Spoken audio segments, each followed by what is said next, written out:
Hey, y'all. We're going to have a good time tonight. I tell you what, it's going to be groovy. It's going to be out of sight. It's going to be out of this world. How about that?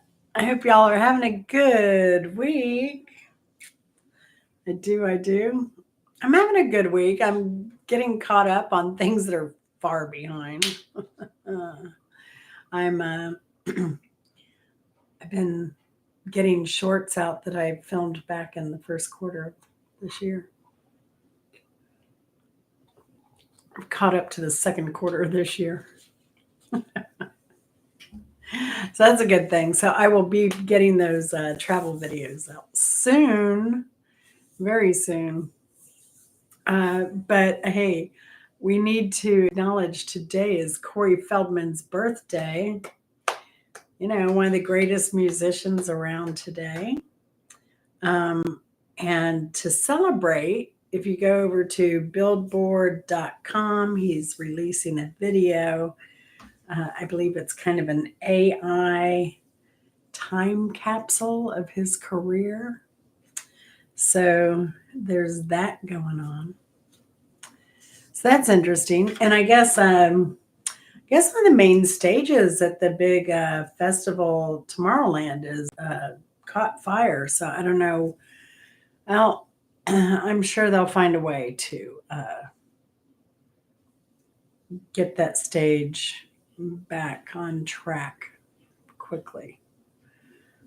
But hey, Simple Life, good to see you. How's your week going? I know. Let's see. Jelly Roll, Tate McRae, Mariah Carey, and more set to perform at the iHeart Radio Music Festival. I don't know if I told y'all.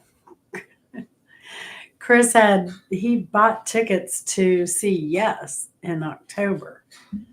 And then when we were on vacation, we were talking about, the concerts we've been to and everything. And then all of a sudden he's like, I don't know why I bought the tickets. I really don't know. I really don't want to go. And I'm like, you bought tickets to a concert and you don't want to go to it? He surprised me with them.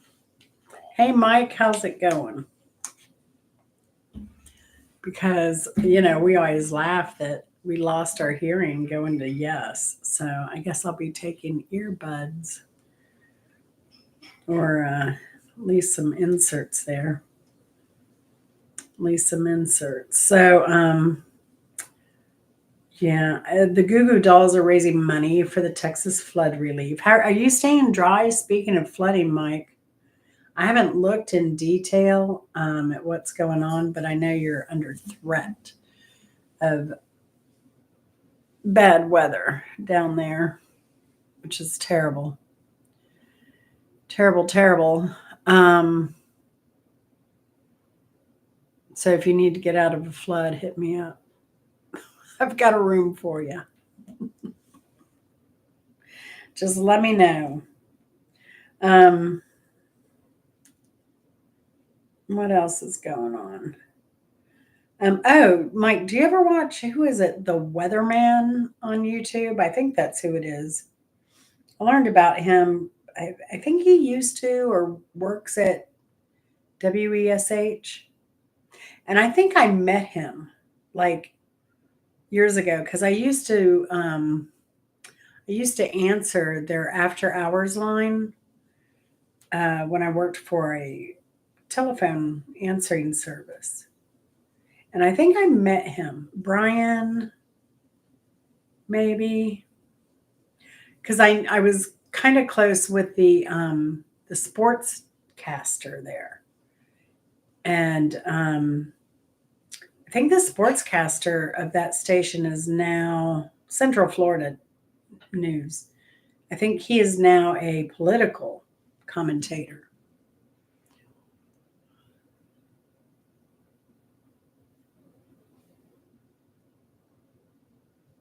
Yeah, I think this is at an amphitheater, which I don't mind so much.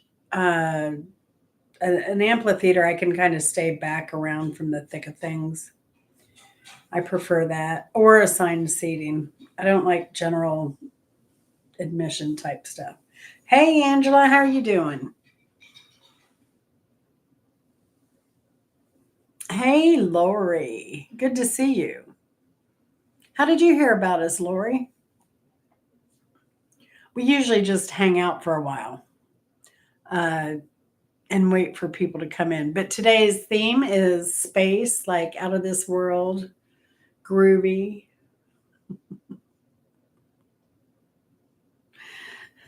far out. That's uh, kind of where we are right now. That's the theme for tonight, anyway. I'll say that.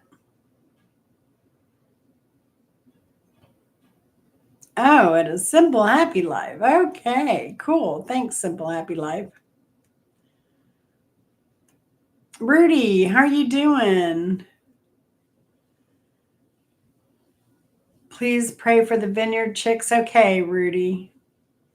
Will do. You got it.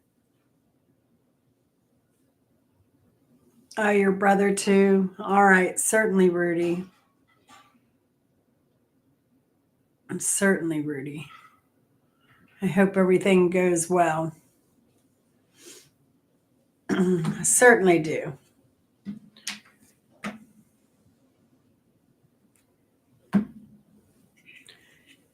Oh, see, now you're spelling stuff I can't read, Rudy. I'm sorry. Because I can't see with these goofy glasses on. Oh, Cat's art picks. Okay. All right. Are they a YouTuber? I always have pen and paper. I got to keep score here, Rudy.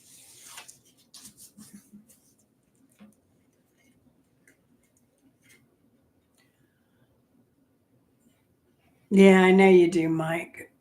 I know you do.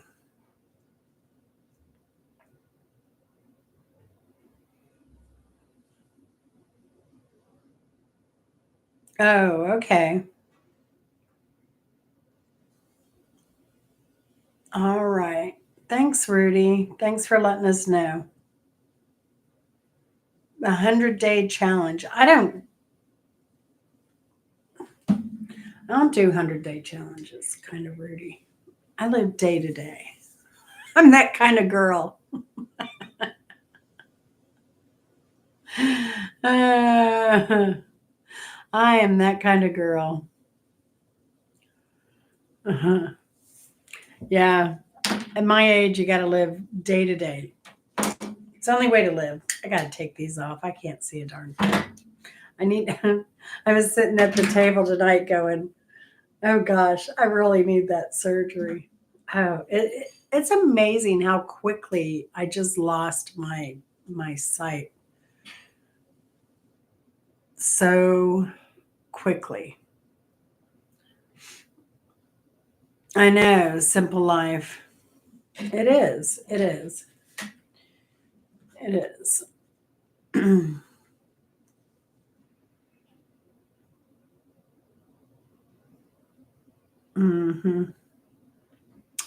Yeah. Oh, okay, Rudy. Oh, do you, Angela? I don't think I've seen her before. I know Angela and I hang out in some of the same circles a lot of times. Like CB, it was so funny seeing you at CB Kitchen and Garden. She's from Pakistan. I like watching people from other countries.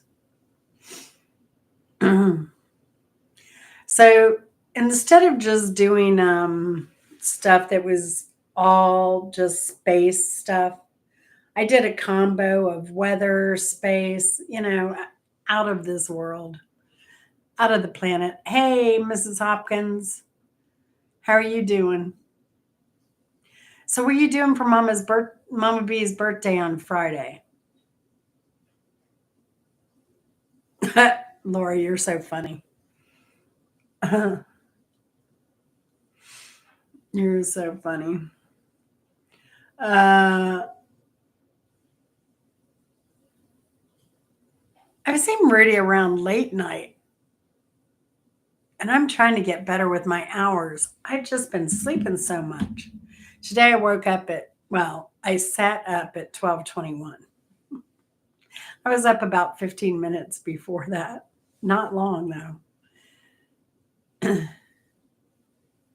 Oh, Rudy's fine. Rudy likes, yeah, time, numbers. Rudy has a good heart. That's right. 3746. Oh, that's cool. You know who I watch for inspiration is Chrissy Metal uh, Mascara, is who I watch for that positive uh, pep talk every day about life.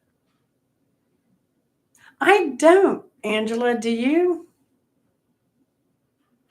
I know she's has said it because I think somebody asked her her name or something. So I picked up on that much, but I didn't catch her name and I didn't go back or look at the time or anything.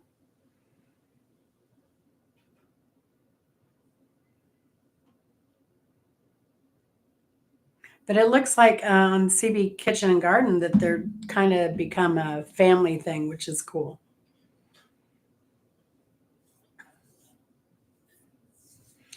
Mike, you know I watch your swamp talks, your moment in the woods.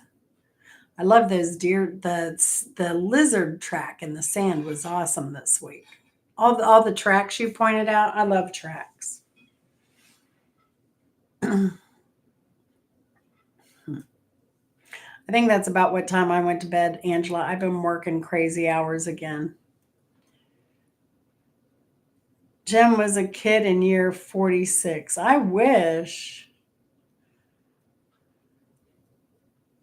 kinda. I don't know. Those weren't great times.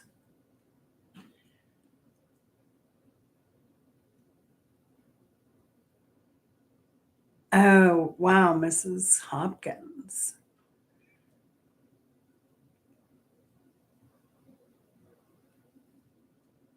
Oh, cool. Very cool, Mrs. Hopkins.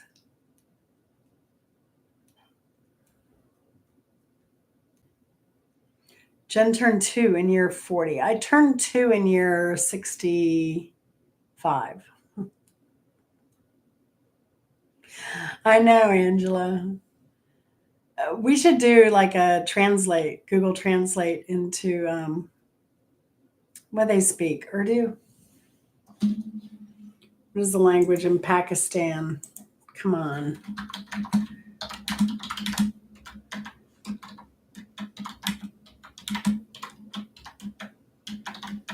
I had a Pakistani roommate who I adored. He was male. He was awesome.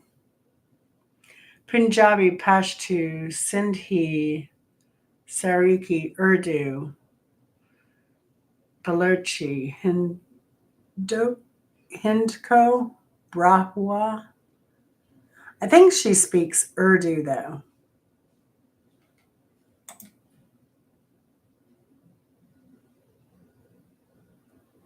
So I don't know.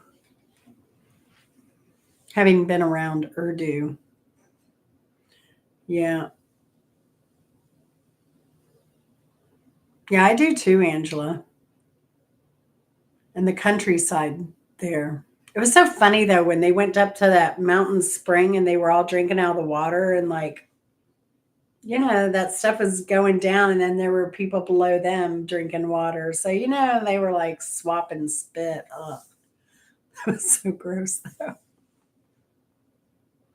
I like watching that family in Iran that are in the mountains. They're real excluded, and the old ladies always grinding and cooking and going for acorns and stuff like that.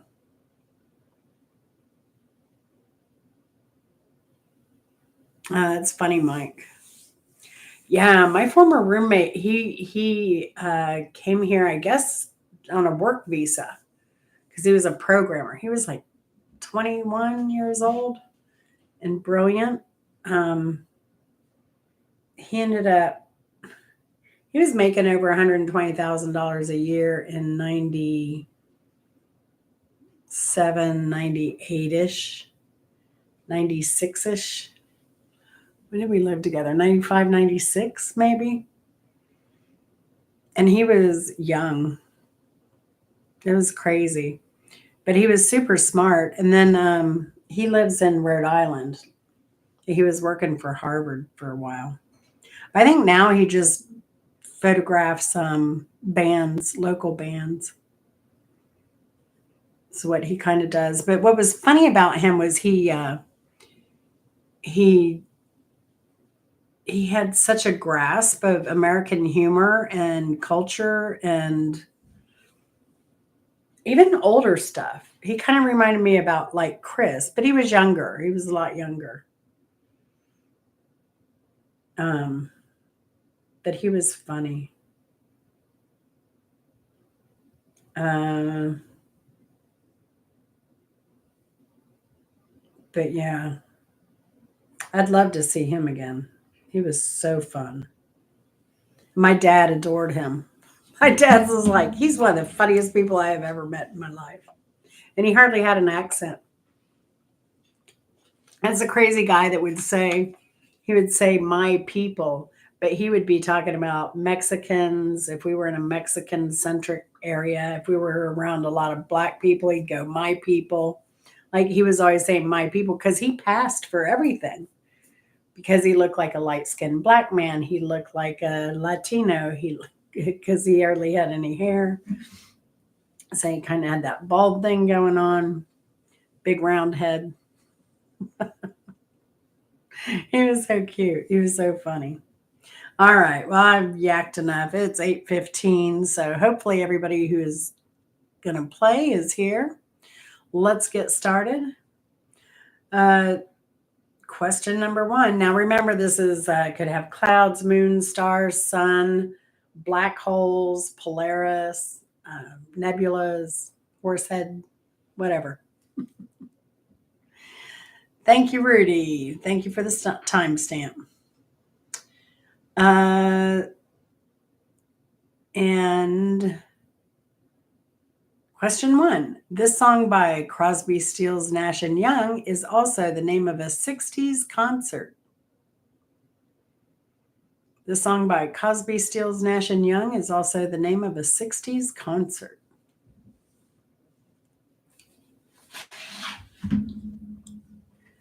Woodstock. Very good, Angela. She's coming out strong.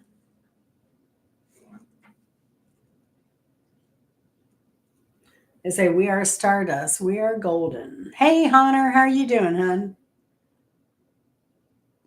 I was rewatching that live with you in the background. That was so funny. I was watching it the other night because I had to I don't know, I was putting descriptions in and all that stuff. And that was so funny. I think a lot of people probably have no clue that that was you back there. Question number 2.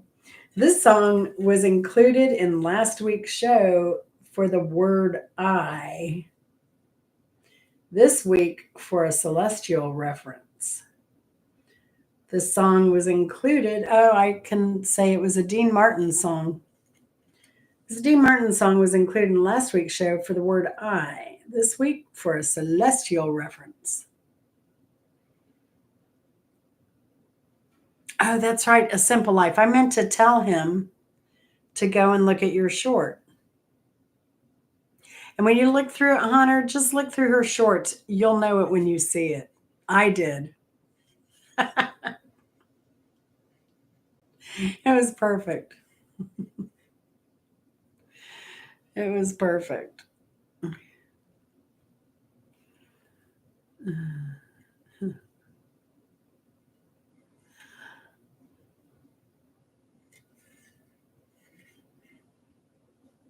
All right.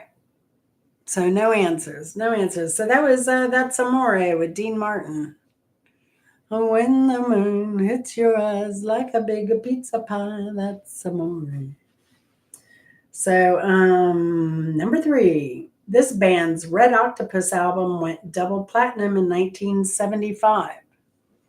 This band's Red Octopus album went double platinum in 1975.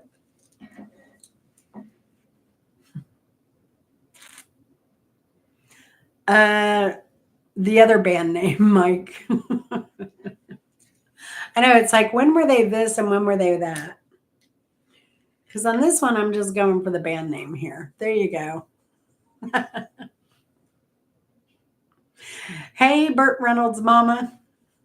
How's the mustache doing? Wait, we still don't know if she has a mustache. I shaved mine right before the show. It was getting a little long. It was getting a little shabby. Now I don't leave the house often, so I have to remember to do that. Oh, that's nice, Mama. Hmm. Yes, it is Jefferson's Starship. And the point goes to Mike. So, Lori, sometimes if you're lagging behind, I don't know if you are or not, but you can just click the live chat button and it'll zoom you right up um, to the live there, to the current live. Because some people's system may lag a little bit depending on where you are. Question number 4. Chris Cornell with Soundgarden wrote this song in minutes after mishearing a news report, thinking the anchor had said that what ended up being the title of the song. Chris Cornell with Soundgarden. Very good, Mike. Oh, wait, Mrs. Hopkins got that. Wow. That was fast, Mrs. Hopkins. Holy cow. Whew. Now, Mike, see, you do know stuff after the 80s. You do know some stuff that's, not necessarily um,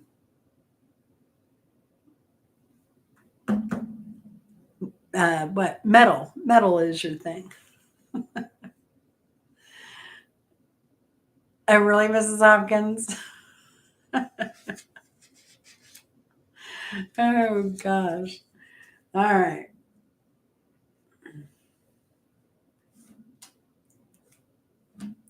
Moving on. Question number 5. This song tells the story of aliens coming to Earth and then relocating the entire human population to space.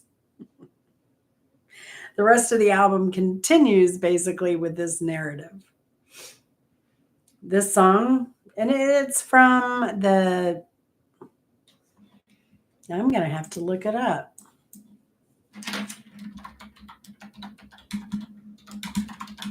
Because I want to say 70s, but it could have been early 80s.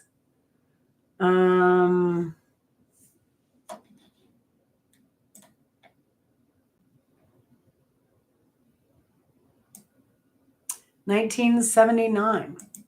It was on the cusp. Kind of like us Jones generation kids. Nope, not Rapture.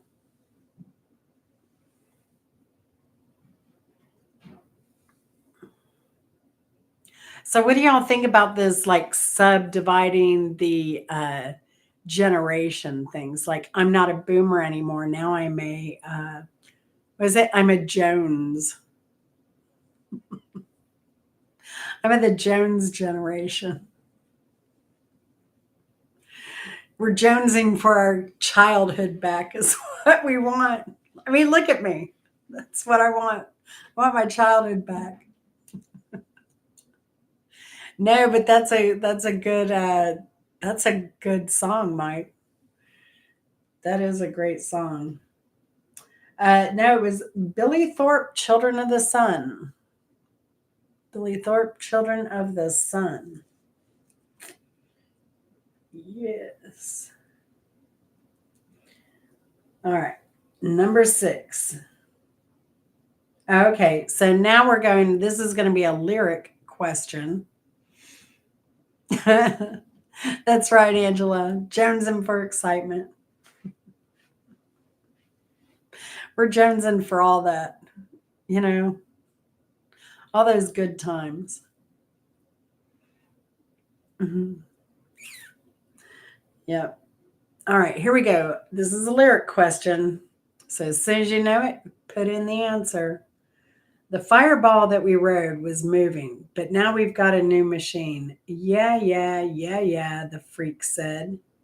Man, those cats can really swing.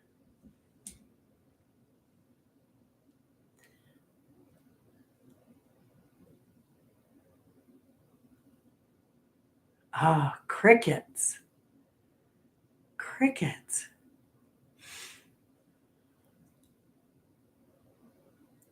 Man.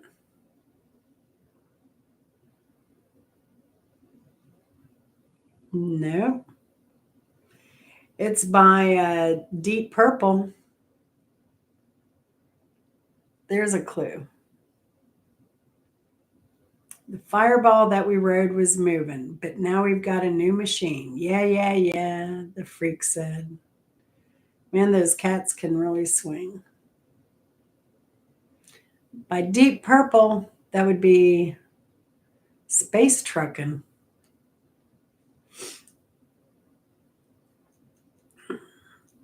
All right. The house is winning right now, y'all. Oh, question number 7.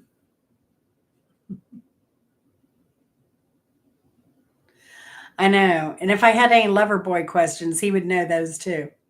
But speaking of Mark, I do have some Canadian band questions coming up. They're coming right for us.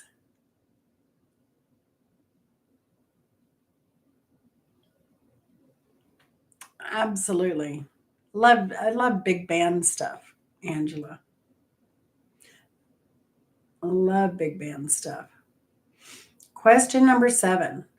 This song was Journey's first song to hit the top 100 list. This song was Journey's first song to hit the top 100 list.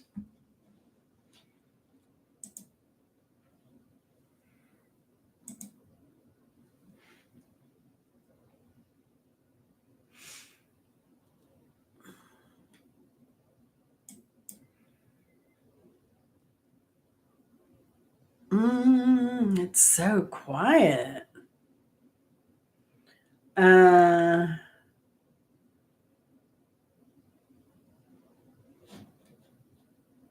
I wonder if this was that's too funny, Mrs. Hopkins.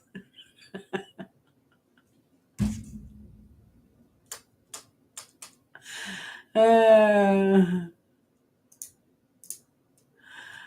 uh,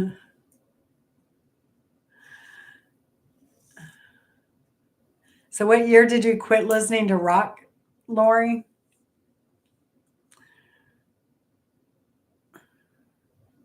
I do try and include a lot of stuff like with a big spectrum.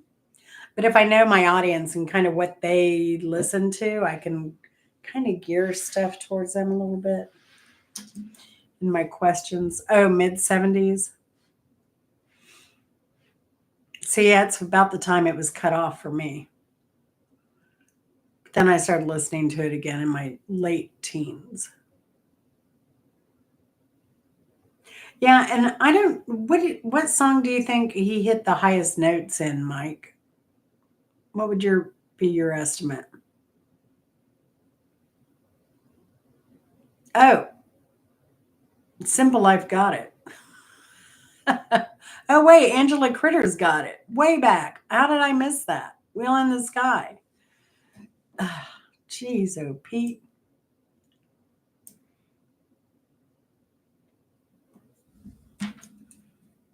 Here I am babbling, waiting. Hmm. This song, he hit some pretty high notes in Wheel in the Sky. Yeah, it's easy to see why it hit the top 100 list.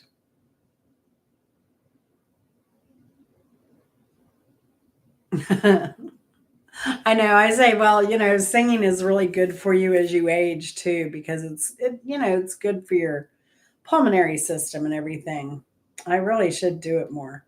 But I find too, I can't hit notes that I used to, low or high. It doesn't matter either one. So, all right, question number 8. George Harrison skipped a Beatles business meeting to write this song at Eric Clapton's house, feeling relieved to escape the dopey accountants. And I'll give you a hint on this one. It also said that this song's creation coincided with a record breaking sunny April day in London.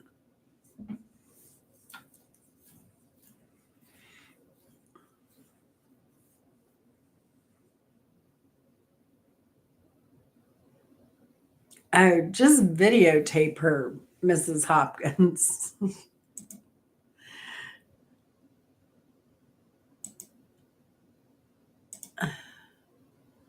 Why is it not letting me do anything with you, Mrs. Hopkins?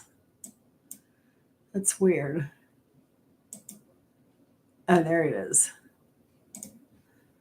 Huh, there you go.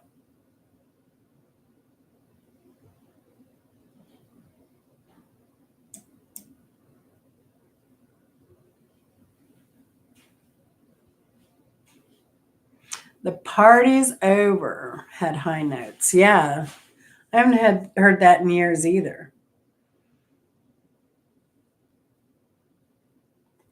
No, it wasn't Lucy in the Sky with Diamonds. Now I was tempted to do that one, but I think we had just done that song a week or two ago.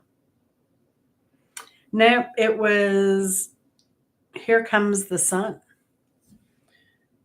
George Harrison. That is a pretty song. I do like it. I do like it. Question number 9. Here we go, Motown. This song is the first Temptation single to feature David Ruffin on lead vocals and their first number 1 hit.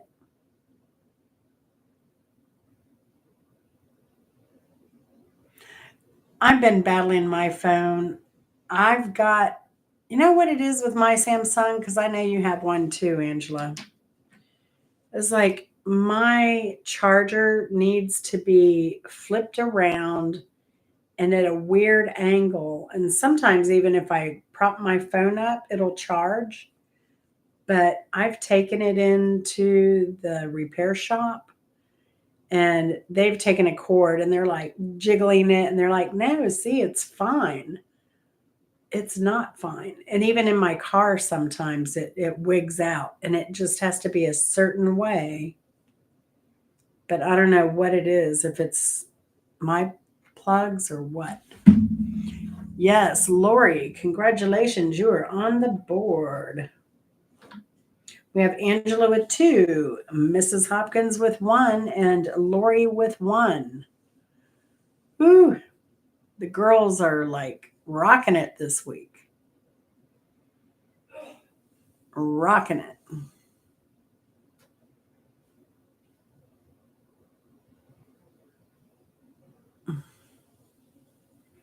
That's crazy. But Angela's is new. Pretty new. Mine though, I think I'm getting to where I need to replace it. And then I saw this new TSA phone power bank, and I bought that, and it's so slow. Oh my gosh.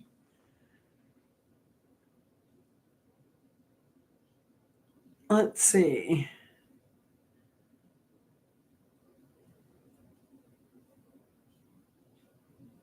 23%. All right. I'll hurry up. We gotta get going. Gotta get going. Number 10. The band Smash Mouth had a hit with their first album, Fushu Mang, in 1997. You can name 2 of the songs off this album if you like, and I'll give you a point for each one you name. Smash Mouth. I think Mrs. Hopkins probably has this. Oh, Simple Happy Life coming in. Ugh, Telling you, the girls are rocking it.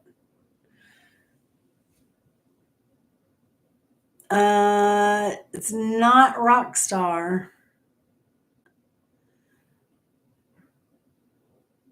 Hey now, you're a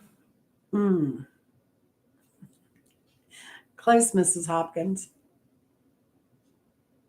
Actually, they just had the Major League Baseball. There you go. All Star. I don't know.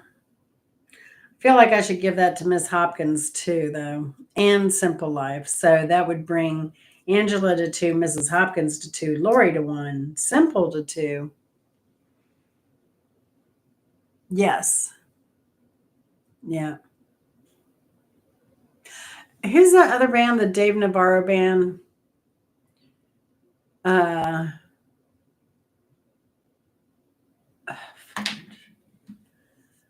anyway, I heard they're suing Farrell for his stage antics, and then they lost contracts and canceled show and all that stuff. And he's like, oh no. Trauma and rock and roll.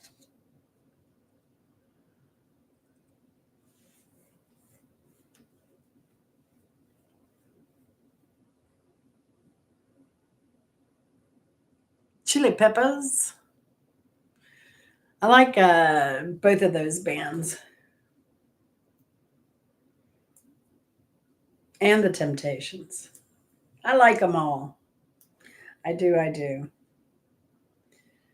All right. Question 11. Some people have confused the lyrics to be, excuse me while I kiss this guy.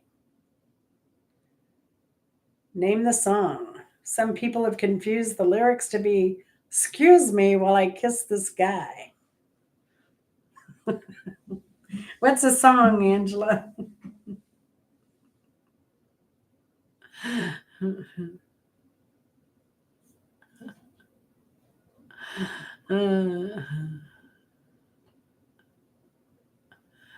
Oh, gosh. Purple Haze. All right.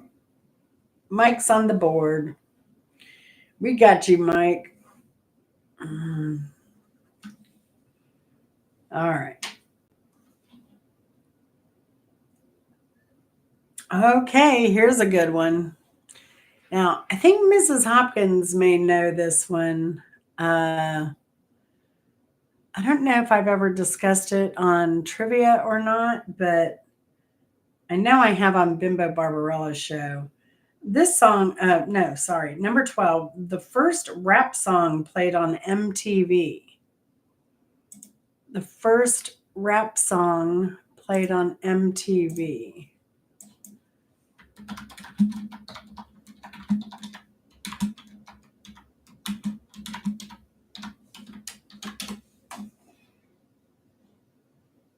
And this was 1981. No, it was wasn't Video Killed the Radio Star. Well, hey, Vinny, how's it going? How's your week been, hon? It wasn't Walk This Way.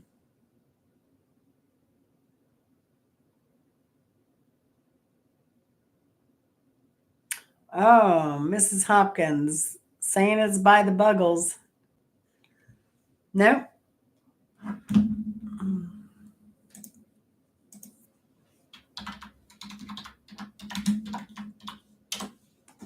Let's see. The Buggles was, yeah. When did that? It was 1979. But I don't think that had rap in it. It wasn't Run DMC Walk This Way. But I have mentioned before that Aerosmith had never had a number one hit before this. Even off their, and my favorite album is their Toys in the Attic, and they had no number ones off of that. the Run DMC version of that one came out in 86. Isn't that funny that they didn't have, yes, Mrs. Hopkins, Rapture. Ugh. Were you the only one to say Rapture, Mrs. Hopkins? Because that is what it was. Blondie. Thank you. Went back and see, I thought you might have remembered that one. Thinking long and hard enough. Very good. The Sugar Hill Gang.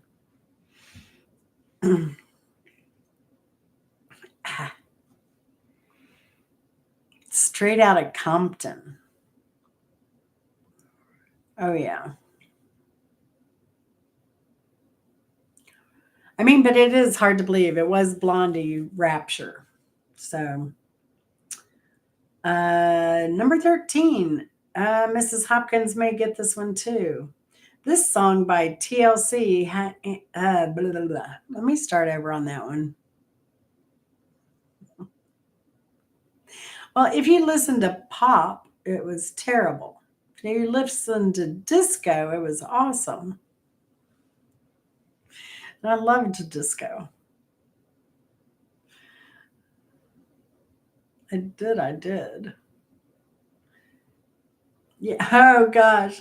Yeah, this song by TLC tackles HIV/AIDS epidemic and street violence.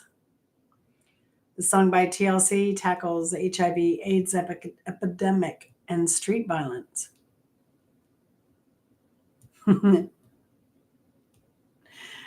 Yes. Shall we give it to Mike? Don't go chasing waterfalls. Listen to the wind. All right. You got it, Mike. It's so crazy that she died in Honduras. That was that definitely was a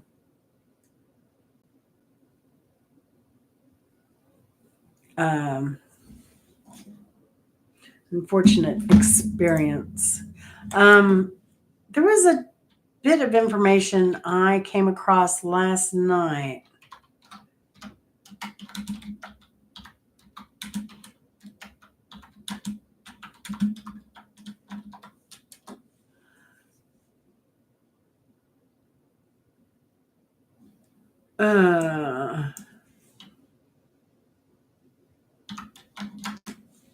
And it really, because I knew that Prince, they had done a couple of Prince songs, TLC did.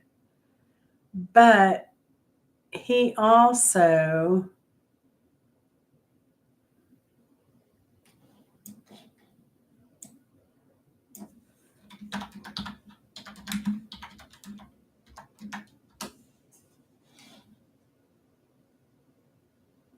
That's right. Okay. So, can you believe? And this, I thought, this kind of shocked me because sometimes on the Prince songs, you can say, oh, okay, I can hear that was a Prince song. Did you know that this was a song I mentioned last week, I believe? Yeah, I think she was in a, yeah, yeah. But Prince also wrote, believe it or not, he wrote Stand Back. Well, he did he's uncredited. He did the synthesizer on that song. And I guess he kind of just came in to the studio and they liked it. And he's like, okay, 50% of the royalties. And they're like, okay. And he walked out. That was it. She said it was very surreal. But I guess after, the deal is she was heavily, the whole album was heavily influenced by Prince's Little Red Corvette.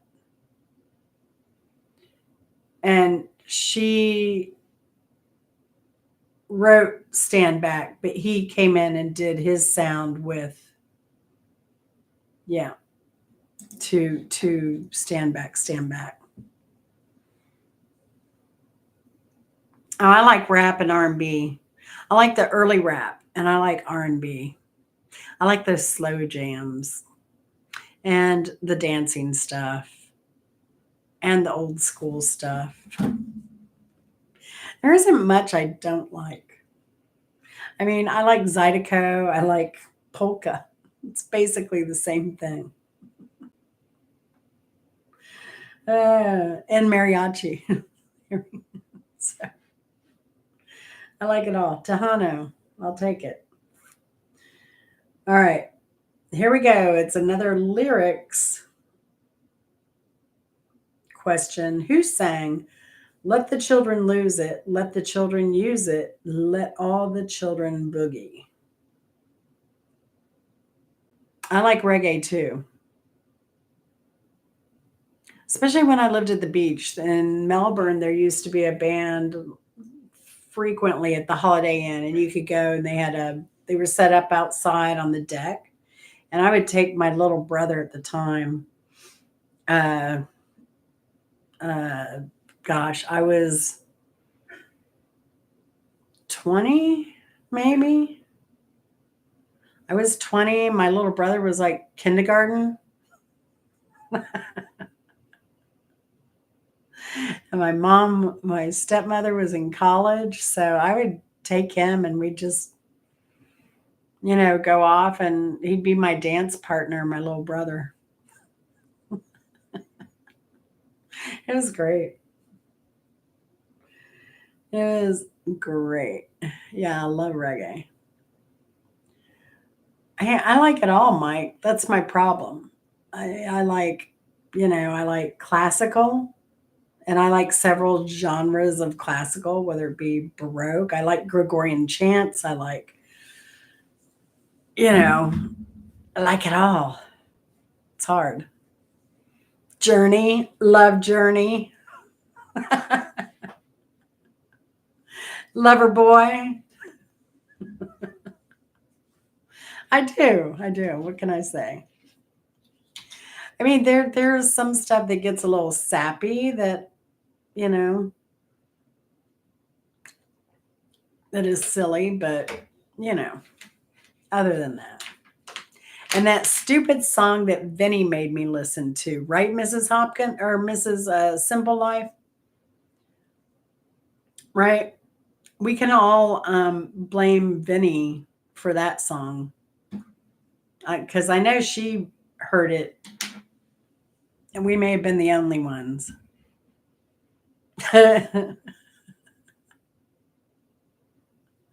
Sappy. Oh, I like cheesy, like the Streak and some of the goofy songs, even especially. You know, so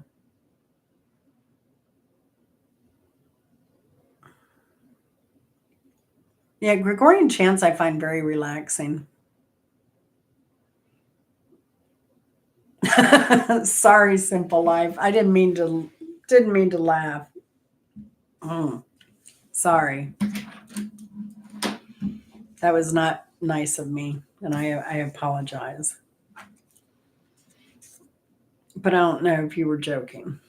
I hope you were joking because that's awful. Vinny. Vinny did apologize though, didn't he? I think he did. Oh, good. Thank goodness. Thank goodness. Oh my gosh. But he still should feel bad. So we don't know who's saying, let the children lose it, let the children use it, let all the children boogie. I'll give you a hint. It was David Bowie. If you can tell me the song, I'll give you the point.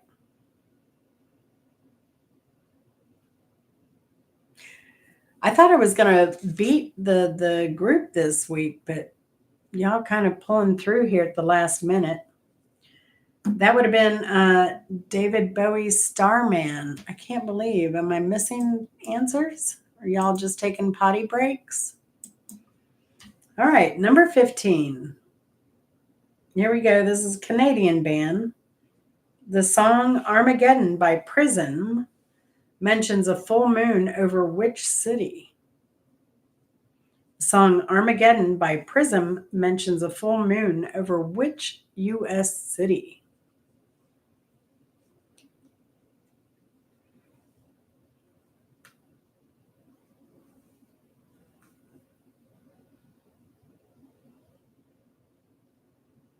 Oh, interesting, Lori. No, I would have thought it would have been it's a U.S. city, so not Toronto.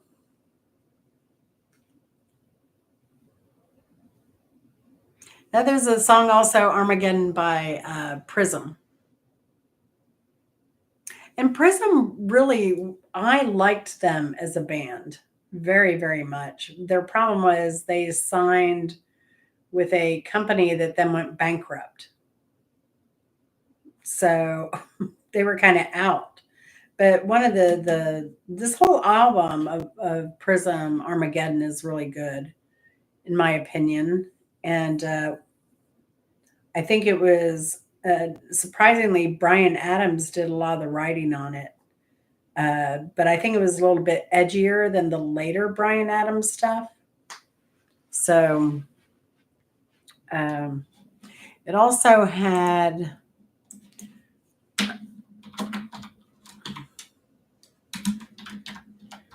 I forget the gentleman's name, but he's won a bunch of awards. It is, he's won Juno Awards. They were the group of the year in the Juno Awards in 1981. And they reached the US top 40 charts with Don't Let Him Know. But James Balance went on to write for a lot of people, and he was in the band. He wrote for Rod Stewart, Carly Simon, Bonnie Raitt, Aerosmith, Roger Daltrey, Tina Turner, Alice Cooper, Ozzy Osbourne, Ted Nugent, Europe, Kiss. I mean, a lot of bands. Joe Cocker. He wrote What About Love, Spaceship Superstar by Prism, Run to You by Brian Adams, Cuts Like a Knife by Brian Adams, Heaven, Summer of 69. He's written a lot. So, and he also, he did something, he got a Canadian Music in the Juno Award again for Composer of the Year 4 times. And that was a record also shared by The Weeknd.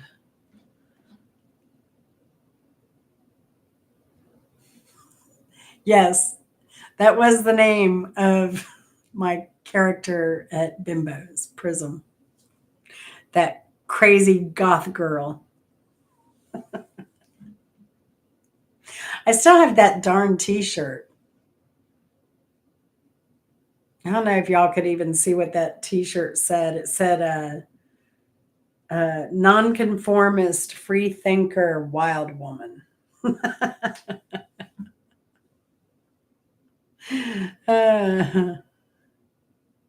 Yes, connection to Brian Adams. That Brian Adams. Yes. No, don't go listen to Mike's Take It Off. No, it was Memphis, Memphis. There was a full moon over Memphis, National Guard outside. Thousands wait for Elvis, waiting ever since he died for a miracle going to happen. So basically, they're waiting for the resurrection of Elvis. But in the meantime, our Armageddon is happening.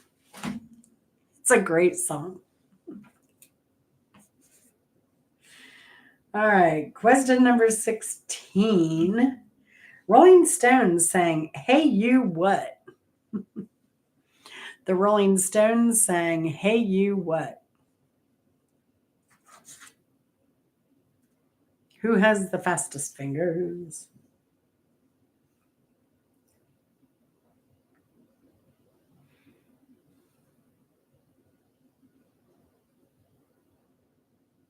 Get off of my cloud. Good one, Lori. Wow, everybody's tied at 2 except for Mrs. Hopkins, who has 3. It's going to be a close game this week. Let's see. This song comes from the Beastie Boys' 1998 album Hello Nasty. This song comes from the Beastie Boys' 1998 album Hello Nasty, which was a really good album.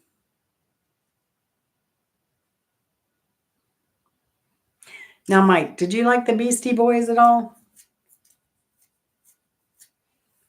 I haven't listened to any of their new stuff. I did like their early stuff.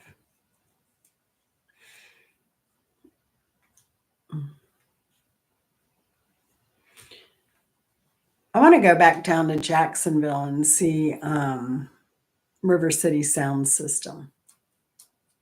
It was not sabotage.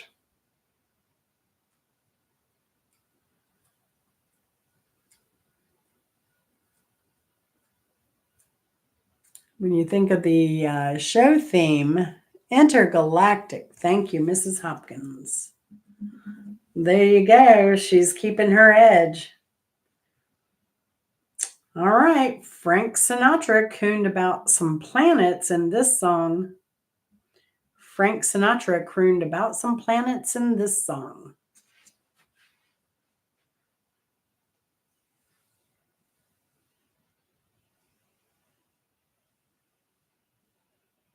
And it's a great song. There you go, Vinny. Vinny is on the board. Awesome. All right. Number 19. This was a hit song by REM.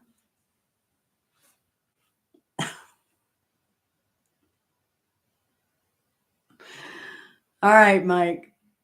Glad you're back. Vinny's on the board.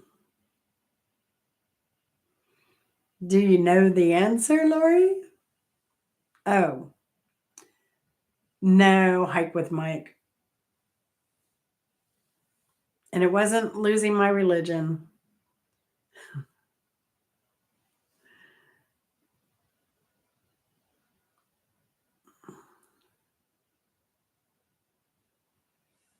This is a hit song by REM. I bet Vinny knows it. I have a feeling Vinny's working tonight. Man on the Moon, Simple Happy Life with 3. So we have Vinny with 1, Mike with 2, Simple Life with 3, Lori with 2, Mrs. Hopkins with 4, and Angela with 2. All right, number 20. This Elton John song was a bigger hit for April Wine.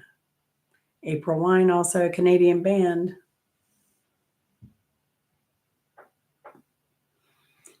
Man, that was a good concert. REM, their last concert in Atlanta, they performed. It was, gosh, I think it was nearly a 4-hour concert. It was amazing. And they filled up the arena, and it was in Atlanta. Yeah. And not Rocket Man. Not Sign of the Gypsy Queen. It was Bad Side of the Moon. Bad Side of the Moon. Bad Side of the Moon. It's a my life, it's a my life, it's a my life, my life. Yep. All right, number 21. Here we go. This Pink Floyd album explores themes such as conflict, greed, time, death, and mental illness. This Pink Floyd album explores themes such as conflict, greed, time, death. There you go. Hike with Mike with 3. All right.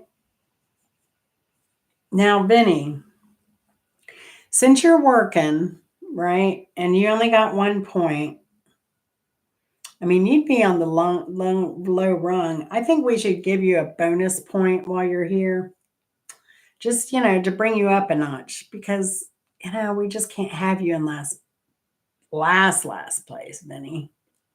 So I have one special just for you. Name a Venga Boys song with a space theme. Vinny, name a Venga Boys song with a space theme. And the Venga Boys, if you don't know who they are, they did if you ever saw any Six Flags commercials with the guy who's bald dancing around. Anyway, it's a musical piece that the Venga Boys did. Vinny, I'm really surprised. Wow. Vinny, you're going to have to go watch the video. Because this was selected especially for you. The name of the song was Rocket to Your Anus. Rocket to Your Anus. He is pretty creepy, A Simple Life. I agree. I agree. Very much so. So, Mrs. Hopkins, you won. And what did you win? Well, actually, Vinny contributed to this week's prize. Believe it or not. Believe it or not. And I guess maybe that's why he didn't play as well tonight. But Vinny contributed this band right here because when he's alone by himself at night and he's kind of feeling down, he likes to put on some Rubber Band Man and jam away. Rubber Band Man. That's right. And of course, he does all that in the mirror too. So, yeah. Hey, we don't kink shame here, Vinny. No kink shaming. That's your jam, Hey, it's gonna be Mrs. Hopkins' jam soon. We want video, Mrs. Hopkins. Please send video. Or it never happened. Oh gosh, y'all are too crazy. Y'all are fun. So the house did pretty well this week. We did pretty well. So what are we doing next week? We have celestial objects, food, motorized objects, body parts, names, instruments, one-word titles. You can do a lot with that. Not that I would know.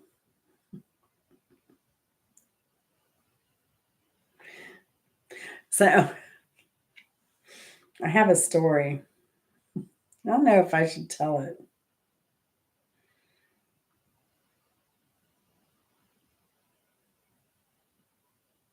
And I heard about it from somebody's sister. But it was confirmed true by the brother.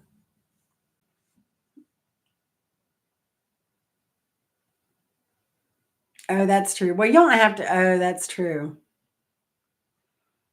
That's true. I know Gmay has mentioned some karaoke platform that their music is just different enough, or they have that you can do that on his channel and not get a copyright strike. But I don't know what that is. And I know when we were on the cruise, some of the songs, they were really off. They were really off.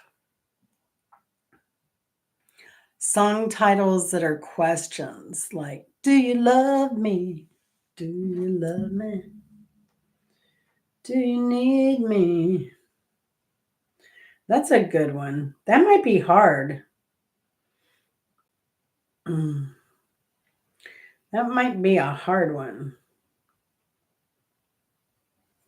But I think we can do it. Song titles that are questions. Ooh. All right.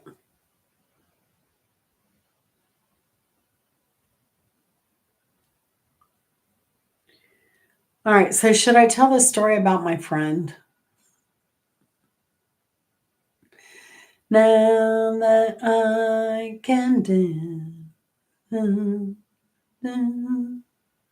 Watch me now.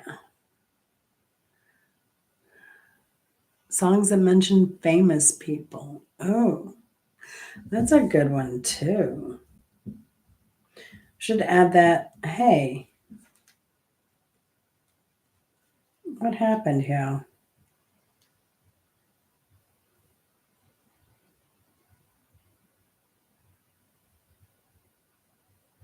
Rename songs that are questions.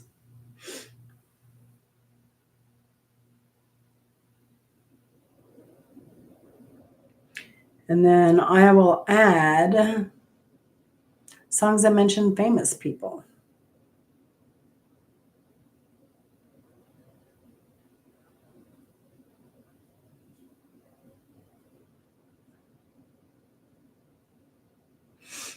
Songs that mention. And see, I can't even write anything. I put so much in my phone. If I don't, it's bound to get lost.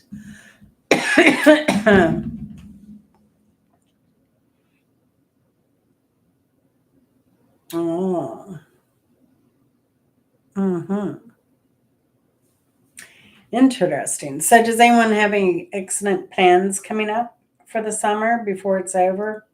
I can't believe we're already in the beginning of the third quarter still. I mean, it's crazy. I said before y'all got here, I haven't put out any of my vacation videos because I was still editing first quarter of this year videos, shorts. Because you notice I hadn't been putting out shorts like I used to because my workflow has changed. I used to do everything on the phone. Now it's all being transferred and being done on the computer, which is more intense, takes more time. Like a dang hour long video can take me a 10-minute, I'm sorry, a short can take me 2 hours. I've had a short take me up to 3 hours to edit and do and get right. It's just crazy. Yeah, I don't want you to deal with any hurricanes either, Simple Happy Life. Yeah, it is crazy. Um, but I have shorts because I kind of estimated last night. I am up to August 22nd on my shorts that I need to put out. And I have a bunch that are already in draft waiting to be just completed and scheduled on YouTube into September. I think mid-September. It's crazy. And I think I did a video yesterday. I tried putting out 2 in one day, and the second one did terribly. I think I think Angela Critter saw it and Renee saw it or made a comment on it, but it didn't get many views.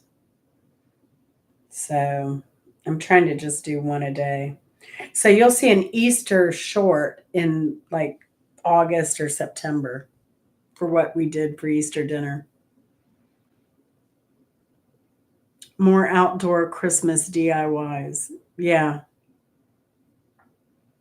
And doing it cooler too. Um, oh, and I bought So, have y'all seen those little neck fans that go around your neck and they kind of look like earphones?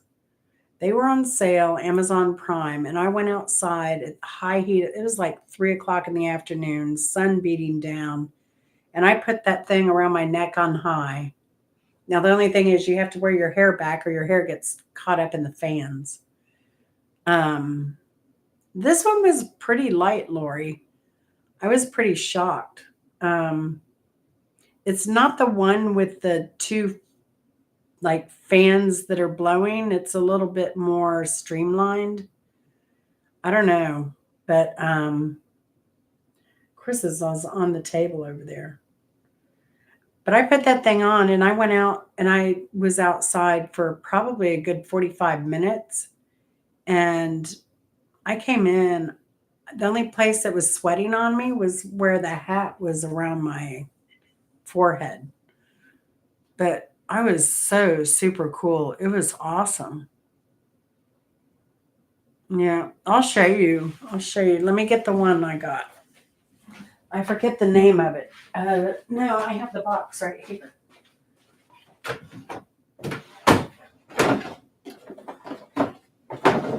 There it is. It's called Sweetful. That shows my personal information. There you go. Sweetful. I think it was like 20 some bucks. And it goes, it's not for kids. Let me go get it. So you can see the size. It's really tiny. Where's your.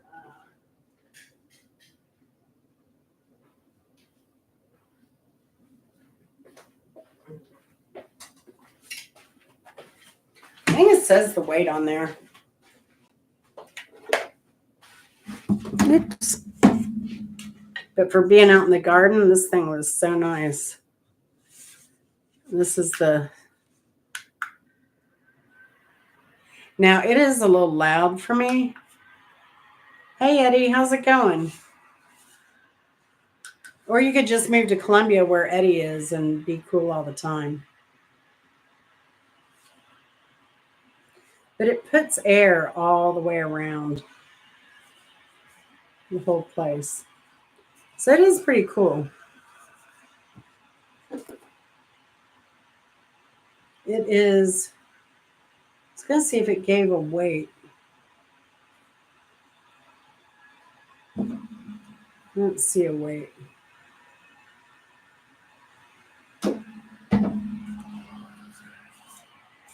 But yeah.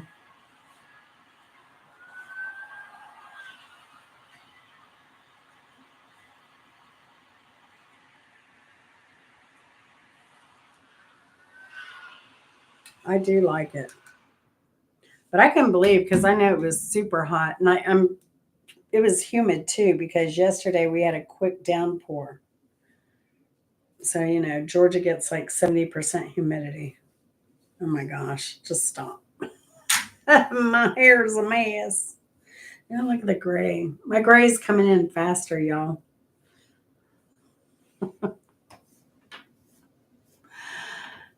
Yeah, this was, I want to say it was 22 for the blue. Now, I spent like $1 more or something to get the white because I thought the blue would be too hot. So, but it is pretty powerful. Let's see, Surefire. Let's see, neck fan. See if it's still on sale.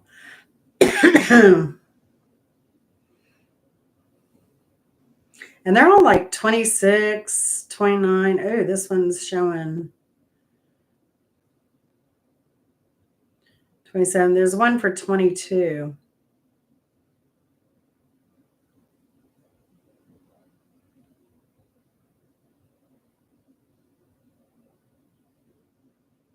This looks a lot like what I got.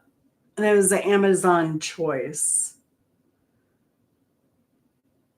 But it says a different company.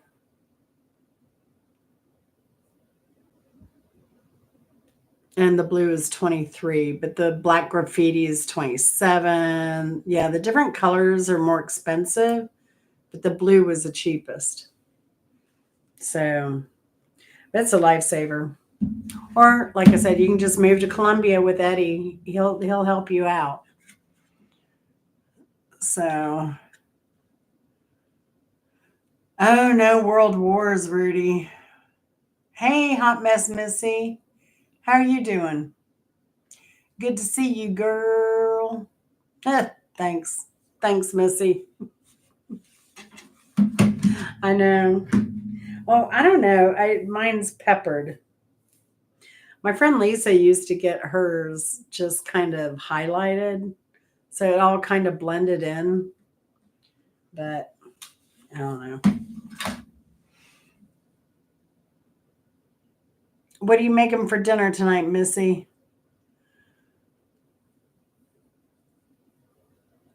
Missy's favorite seasoning now is, and I forget the name. It's a dill ranch, and I forget where she got it.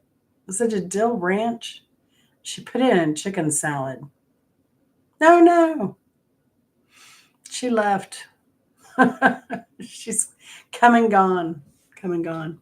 She is so talented. Miss Missy is. I loved her little pirate video on Instagram. She put it on YouTube too. So you can go check out her stuff. I guess we lost Honor. If I go to channel, I think.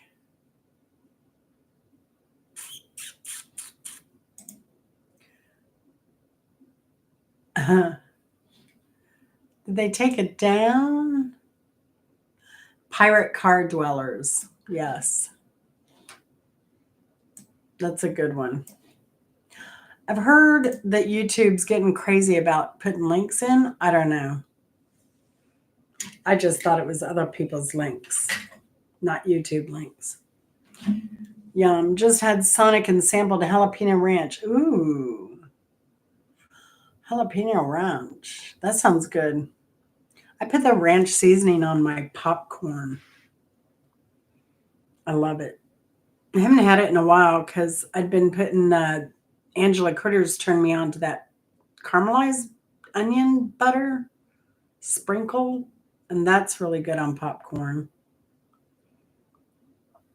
Oh, and Mrs. Hopkins, are you a fan of? I just kind of picture you as a fan of.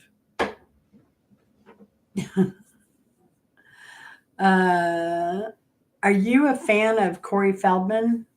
Because I don't know if you missed the first part of the show, but it's his birthday today, and he has a video on Billboard.com. The purple crown icon. So that's a new thing they're doing. So apparently you've given more comments than Simple Happy Life.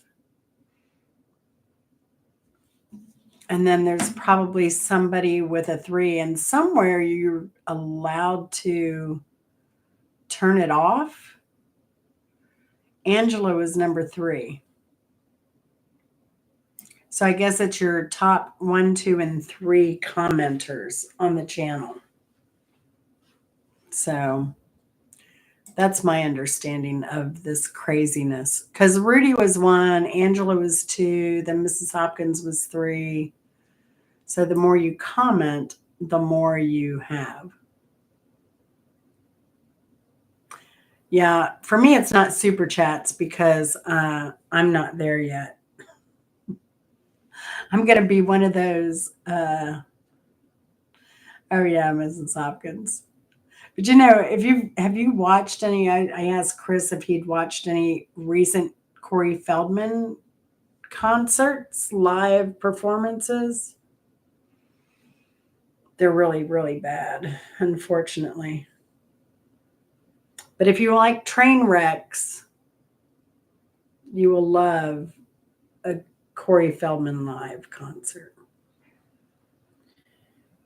I'm just saying. Because I think one, it was like he tried to do like pull off this Michael Jackson.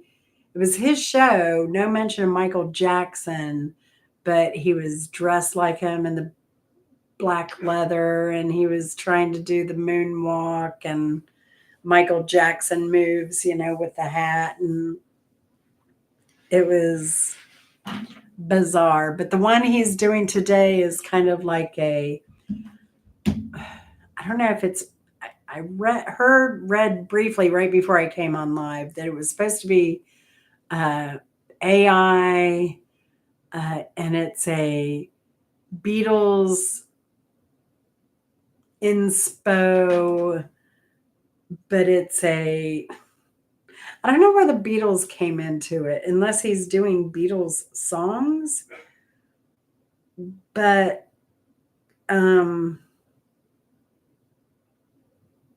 it's supposed to be like a montage of his career and his life. Yes. So the headline from Billboard is, and that's where you can go see the video. It's Corey Feldman aims to honor, they have in quotes, the Beatles and create a, quotes again, time capsule in, quote, characters video. And he said, I immediately gravitated towards the concept of an AI video, is what he told Billboard of the visual. So, yes. So you can go check it there. And if you like train wrecks, like I said, go check out any Corey Feldman live. Any Corey Feldman live thing. So you saw that one, Miss Hopkins? Did you see the one I was talking about? They really are bad. And that's the thing, but like Billboard is promoting this for his birthday. So you gotta kind of blame the people. Is he on an independent? Does he even have a record company? I don't know that he does. I think he's doing all independent stuff. And it doesn't have anything about a music career. Yeah, I don't think he's signed with anybody.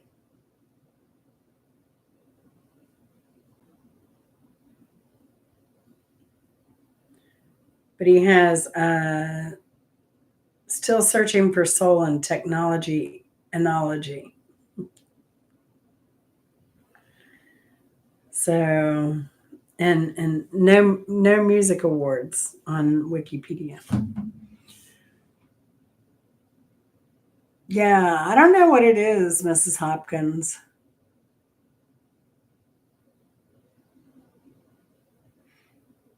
I mean, I get it. He's had a tough life. You know what they say.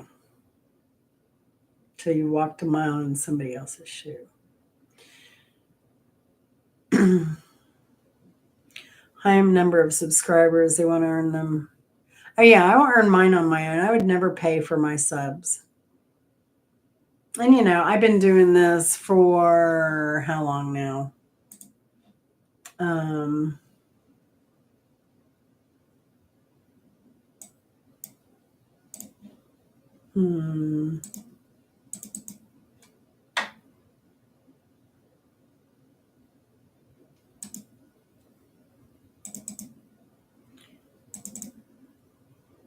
Oh.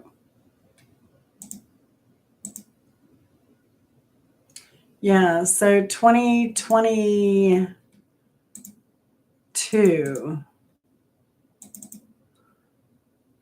is kind of when I started. Yep, 2022. Because that's when I went up to meet Bimbo. June 2022 is kind of when I started doing this stuff.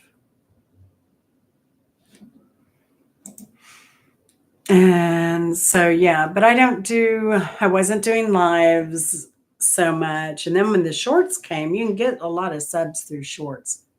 I think with YouTube, they want you to do everything.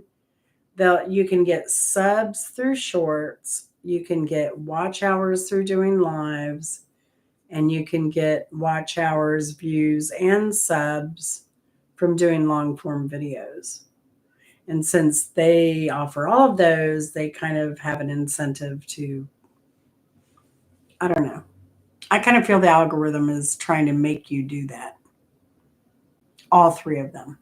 So it's pretty wild. Doing sub to sub is hard though, because so I think what happens doing sub to sub, there's some people that will do sub to sub and watch people who they sub to. I do that. I sub to you, Mrs. Hopkins, Simple Life, Angela Critters, Renee's Secret Garden, Hunter. Like, now Hunter deletes his, so he's easy. If you miss him live, oh well, you've kind of missed it. But yeah, I've never had, well, I had the gaming channel where I just did trivia and other games. But this channel I started in 2022, and the games thing was just a COVID thing. And then it became a thing here, just as, it's a way to get in live hours. And I still love learning. That's what I like about YouTube also at my age is that I'm learning other skills and I'm keeping my mind going. I play Wordle, I play Sudoku, I do all the New York Times stuff every day. So I'm kind of big on keeping your mind active. So it helps me for that. But I kind of just graduated to Adobe Express editing because I'm comfortable in front of the camera now. And so I felt it was time to graduate. Little baby steps. Now I want to do a review of I want to do a live. I think we should do it on a weekend. Maybe a Friday night. Should we do a Friday night live? I want to go back and rewatch my very first video because it is hilarious. It is so bad.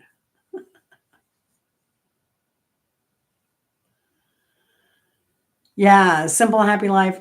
Renee is awesome.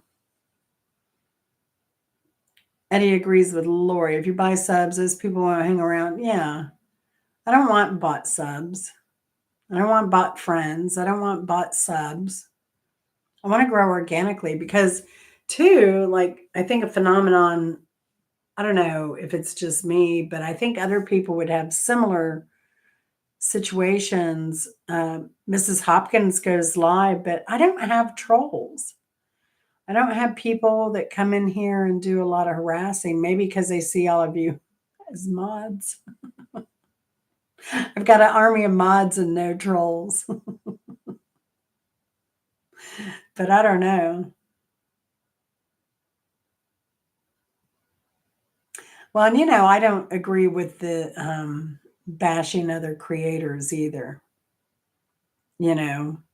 As a now, I think I've talked about stuff somebody might do that probably isn't a good idea or something, but I don't go off and like pick on creators constant. I mean,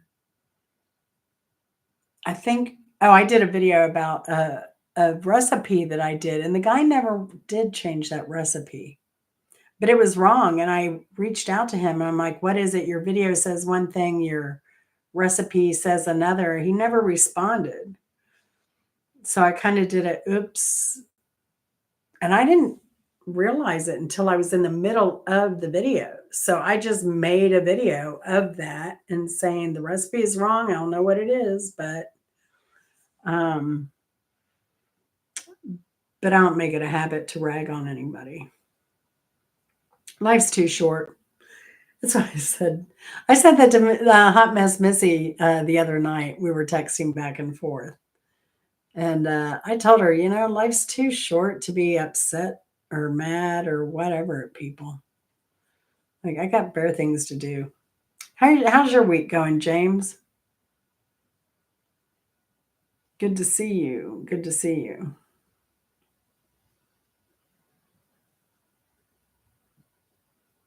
No, it was, I don't know what it was, but I don't know why he wouldn't clarify that, Mrs. Hopkins.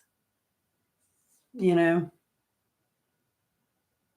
because you could even put the note in the recipe that, hey, this is the right measurement other than, or important, see the note below about measurement change or something.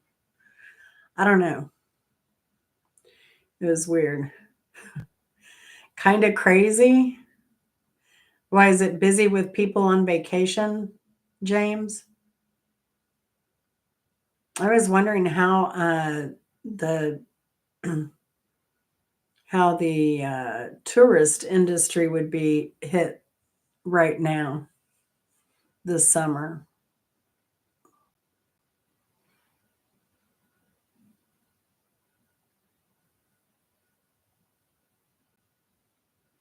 Right? Simple happy life. I know.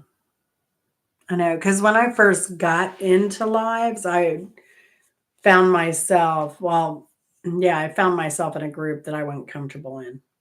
Yeah, because the goal was to take down another creator. And I was just like, this is just crazy that people would put so much energy into just trying to take somebody down if they're bad enough or saying incorrect things or defaming people or slandering people. There are avenues for that. You don't have to create a channel to totally nag about someone's behavior to rectify any of those things. And if it's not a legal issue, it shouldn't matter. It shouldn't matter. Just not all of us live the same way. And that's the beauty of life, right? You know, oh, when I was young, I was Miss Tidy. You wouldn't have seen that stuff that I haven't put away back there when I was in my, 18, 19, 20-year old self, even into my 30s. Now I'm at that, you like it or leave it kind of thing, you know. But people change, but they change on their own, you know. So I'm not as tightly wound as I used to be. I've always been kind of chill in a sense. I told Hike with Mike, I do get hangry. I can get angry, but I'm pretty chill for the most part.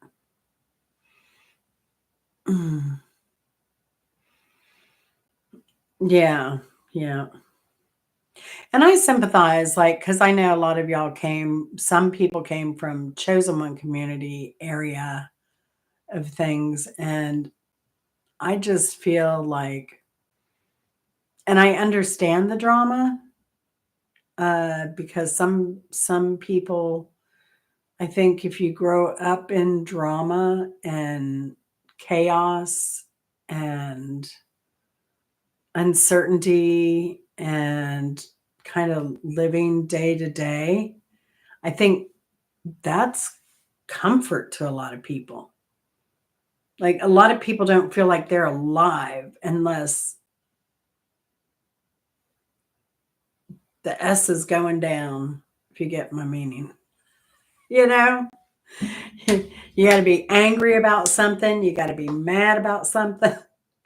Oh, I'm so bad. And I'll tell on myself. Some girl was on Alive, and I was trying to be helpful because her volume wasn't up, and she was just getting slammed with trolls. But she was whatever she was talking about, she was so mad and she was so angry. She had like because I tried putting like the speaker emoji. I tried putting muted in all caps. I tried putting the ear emoji like multiple times, right? And so, but this woman, she's just back there and she's like, I mean, she is just so mad and you can't hear a thing.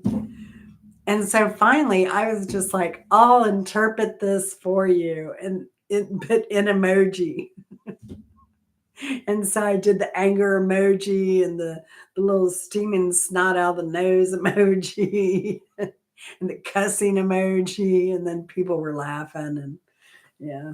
But it was because everybody tried except for the trolls. The trolls were just eating it up that she couldn't get it. It was so funny. Oh, you can relate to the hangry thing. Yeah. And it happens on a dime. It happens on a dime. And if I just stop and think, oh, yeah, I need to eat. I was speaking of eating. I thought, oh, I'll get a healthy snack, something I could grab and go, right? Well, Kind Bars makes like these minis. They're like a half a bar. And it you can get a big box of them and it's half like chocolate coconut almond and half was it peanut cashews, caramel, salted caramel cashew with chocolate. Oh my gosh. Those things are so addictive. Or you grow up in it and now you want to stay far away from it as an adult, right? Simple happy life. That is me. Like I cut that cord. I cut that cord. Yeah. Yeah. I cut it long ago. And then I tried to be good. But you know how that goes. Just bite you in the butt. So I cut the cord for good. Yeah. And that's the thing. Somebody was talking about, oh, having to, I think it was Krista on Almost Off Grid Grandma.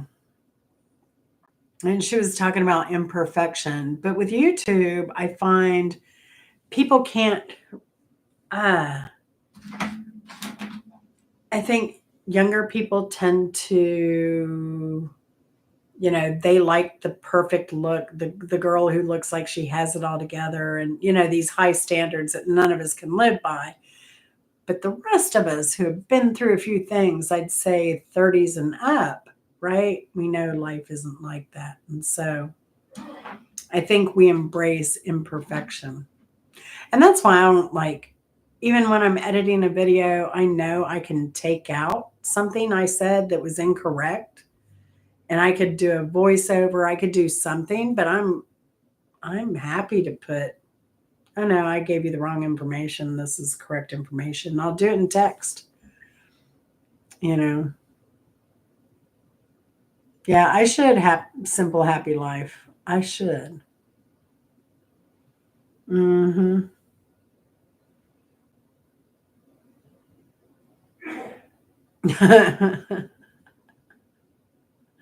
That's bad info love. That's bad.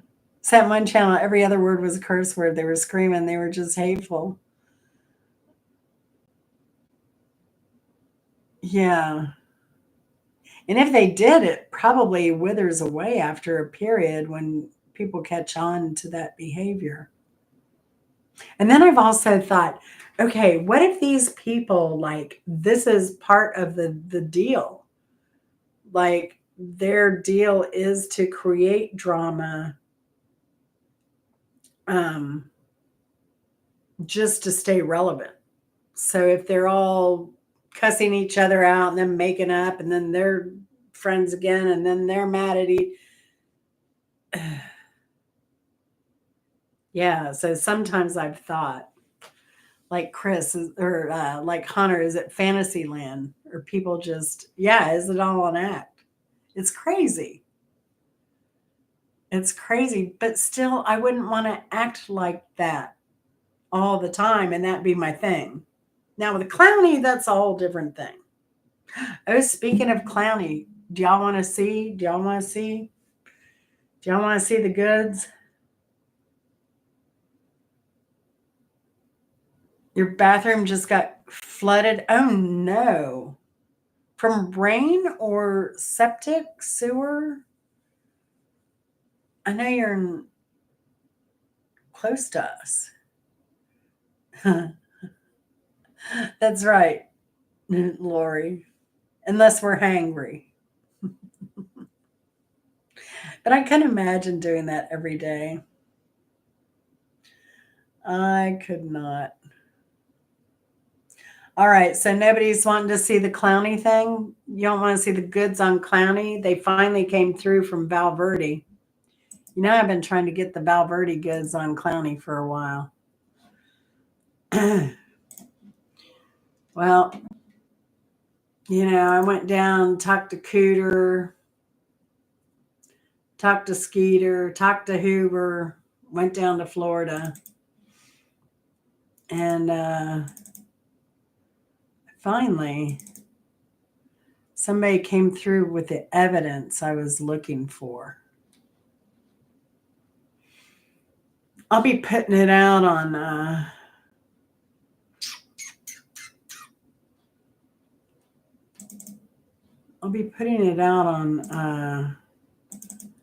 short video, but I've got it here, and y'all can be the first to see it. It's kind of like a Patreon moment. Y'all get to see it before it ever goes out into the public. Where is it? I was shocked, but it makes sense of why he hadn't been working or doing anything. All right. I gotta stop it, pause it, go back. All right. We're going to share screen. We're going to share screen. Are we all still here? Oh my goodness, what have I done? All right.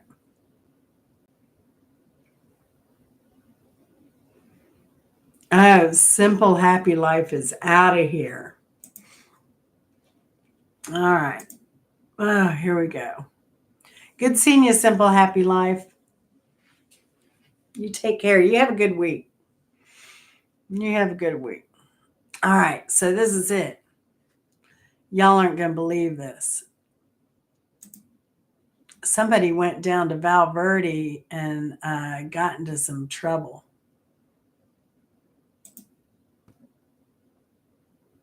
I think you can see that. Let's I gotta move it. All right, here we go. You see that Clowny sticker, right? You've seen that before. I'll be right back. Here we go. This is what was sent to me from my you can see top secret Clowny intel here. Let's go. Look at this, y'all. Emergencia 911. Look, do you see that? Do you see Clowny's head right there? He was sitting in the back of that second truck. Do you see it? I'll play it again. Check it out. La Policia got Mr. Clowny. La Policia. Dang, in Mexico, they always have some big guns. Big guns. Big guns. Mm-hmm. Yep.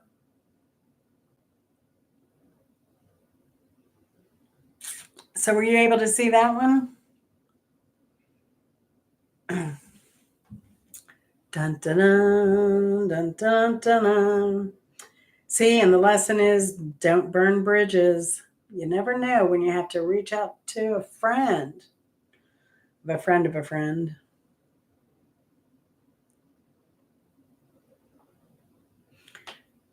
So, yeah, I want to thank the person that sent me that video. So, anyway, this weekend, what have I got going on? I got to get some stuff in the garden. I don't know about y'all, but I have been trying to get yellow squash or zucchini for probably over a month now, and I cannot get it. And I don't have any growing in my garden, so I'm going to be planting yellow squash and zucchini. Thank you very much. I don't know what's up with that. Have y'all noticed that too? Um, but nothing. I can get organic for $2.89 for two pieces of yellow squash on a cellophane thing. It cost them less if they wouldn't wrap it in the dang cellophane thing in an individual wrap. But, you know, I gotta get charged for that too. Anyway, I gotta get some squash in because it's gonna drive me nuts. But but I may go live Friday.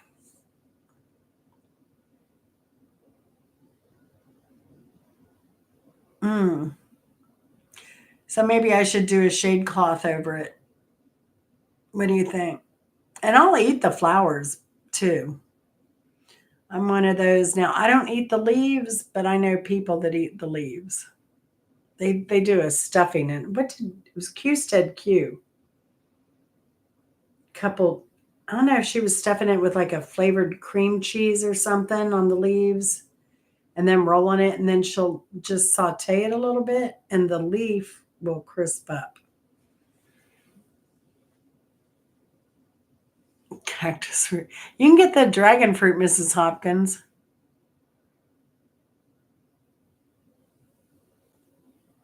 Yeah, dragon fruit. You could grow a lot of that. And that stuff's expensive. Dragon fruit in the stores. Have you ever eaten it? Chris doesn't like it because it's super seedy. I like it. And there's other stuff. You could probably grow a citrus, maybe.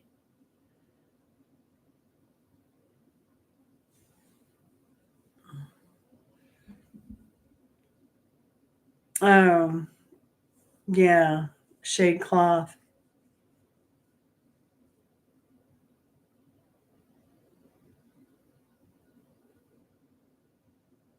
Yeah, I'd probably be better off planting them like in another month, actually, because I'm in Georgia, so we're good till usually October.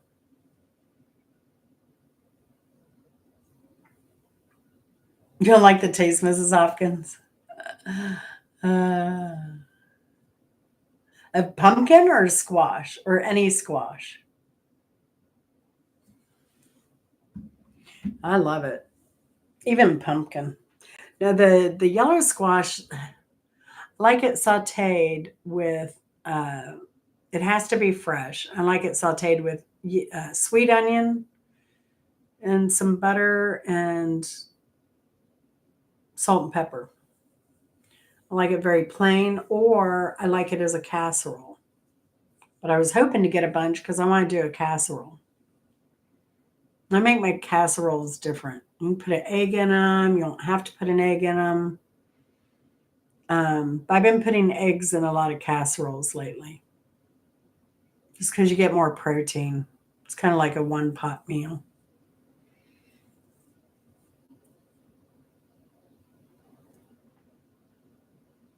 Oh yeah,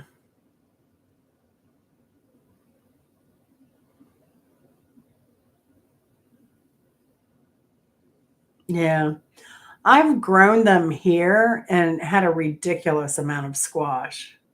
And I grew them in that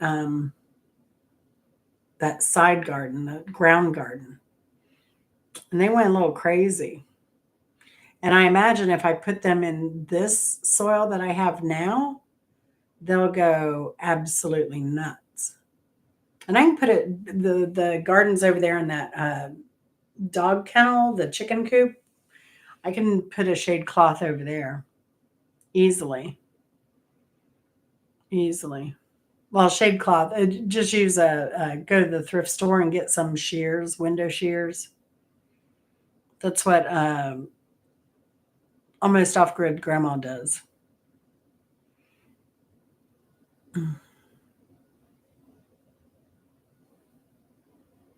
You think it tastes perfumey? Yeah.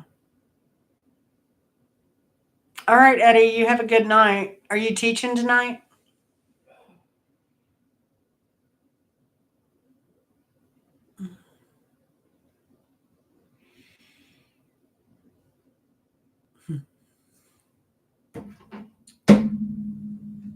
Yeah, I do like the dragon fruit. But it's each $5. It's $4.97 each for one piece of dragon fruit. I'd be selling that, growing it and selling it. Oh, okay, cool, Eddie. I hope you have a good night. Give those dogs some loving for us.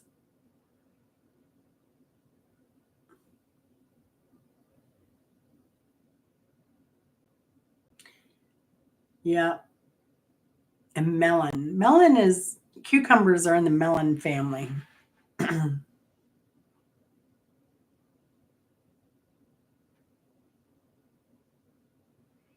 like and that's why I like the West Coast oysters. They have a cucumber taste to them. They have a melon taste.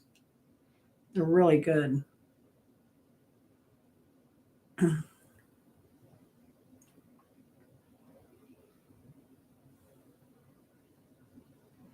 All right. Well, I don't have anything else to say. I really do. But thanks y'all for coming. Thanks for watching. Oh, passion fruit. Yeah, what is it? Like I've never had a good passion fruit. It just tastes like I don't know, watery styrofoam. But I think, or is it star fruit? I think it's passion fruit that's super high in protein.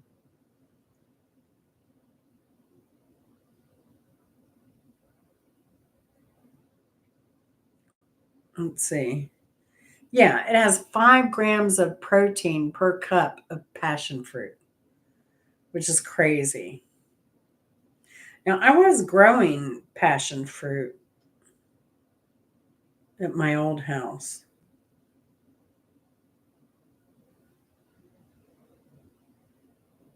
but yeah,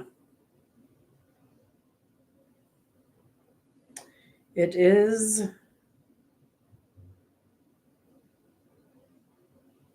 Yeah, high in vitamin C and 5 grams of protein per cup. Yeah,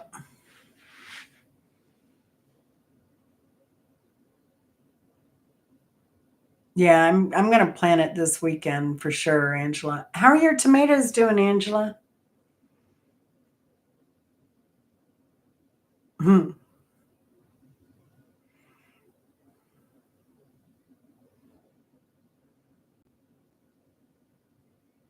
Yeah, my persimmon, they're still holding on. I'm still getting some dropping, but I also noticed the crows are now over on the persimmons. But one of the persimmons is starting to turn orange. Uh, but it is so early, so early. Now, was your persimmon a native persimmon, or was it one of these Asian varieties, Angela? Because I have that non-astringent variety. Oh, he grew up with persimmons right down the street from him, and he didn't even know it. And that first year we were dating, September, I went to his parents. I think it was the first time I met his parents for Thanksgiving. And um,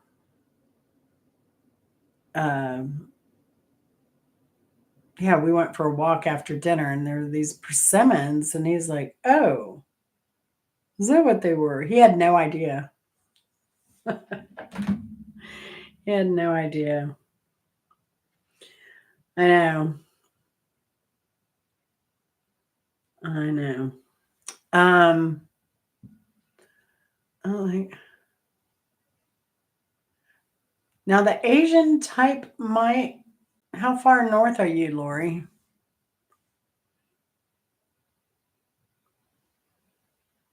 I like the Fuyu. Uh,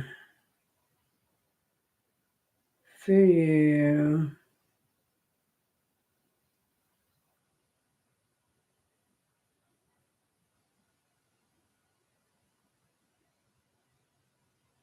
care.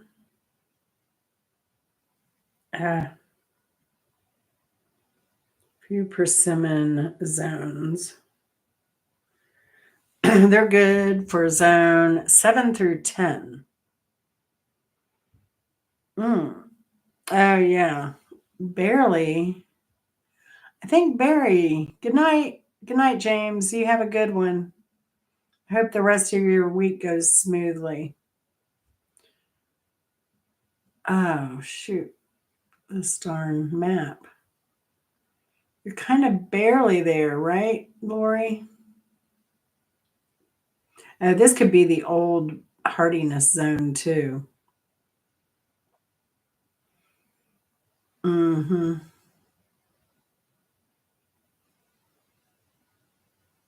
Yeah, and they just changed the hardiness zone like last year, I believe.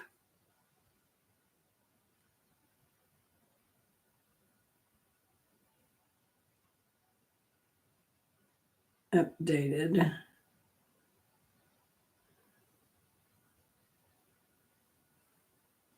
Hmm. They were updated in 2023.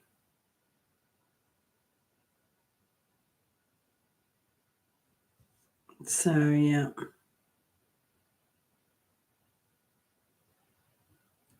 So it reflects, the new map reflects the changes over the last 30 years to the climate. So, yeah. Yeah, but this is the first time I've had persimmons. We dropped all of ours last year. We didn't have a single one because the heat and the humidity and the high temperatures. And then I heard too that like California is having such a hard time with the grapes and wine and stuff that Michigan is benefiting from that.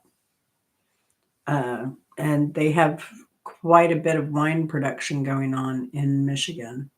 And a lot of little chateaus and B&Bs with vineyards. And I didn't go to any, but I did try a Michigan wine and it was very, very good.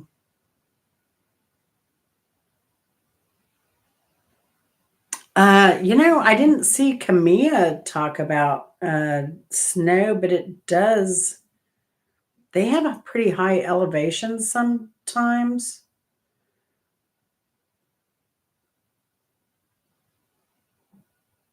Once you get like north of Santa Fe, which is where she is, July 2025.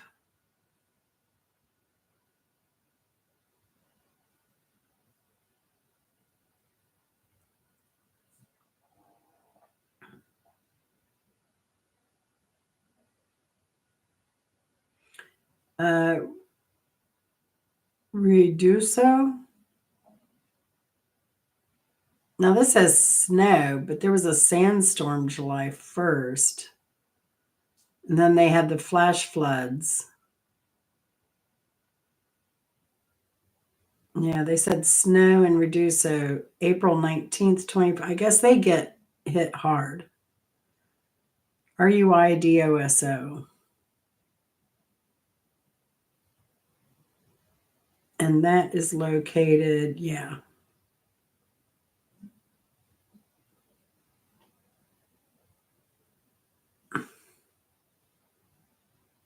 North of Hollywood, New Mexico.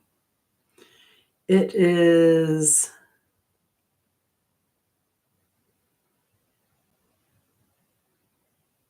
Wow. Actually, it's south of Albuquerque. That's surprising. Wow. Near White Sands National Park.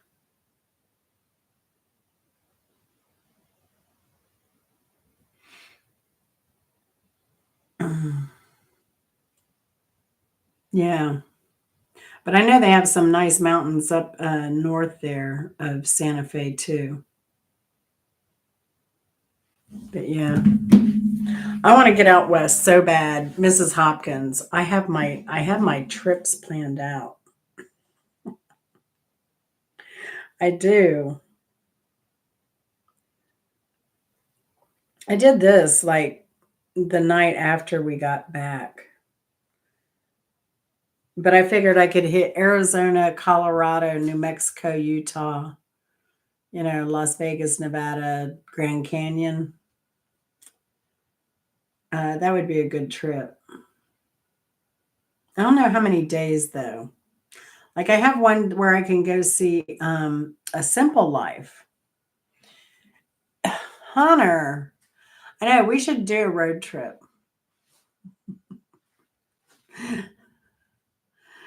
You know, we should do a road trip. Arkansas, well, my other one was Arkansas, Oklahoma. So I could do Memphis, Tennessee, because we've not been to Graceland, and you got to do Graceland.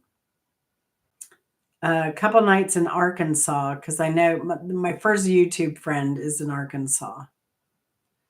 Branson, Missouri, one night, and go see the fabulous Chris LeClaire. Couple nights in the Ozark, Dallas, Texas, 2 nights. That way I could go see Old Humble. Mississippi, drive through. I've been through there. I used to go there on business. Uh, I've not been down the coast of Mississippi though, but there's not a lot that Mississippi on the coast has to offer because I'm not into I know Southern history too much.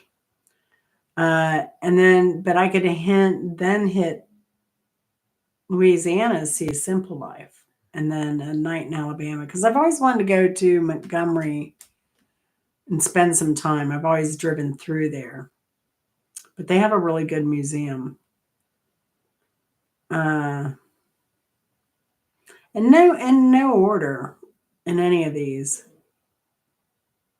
And then my outliers are the American Samoa, Guam, Northern Mariana Islands, the minor outlying islands in the U.S. Virgin Islands, because I've hit Puerto Rico.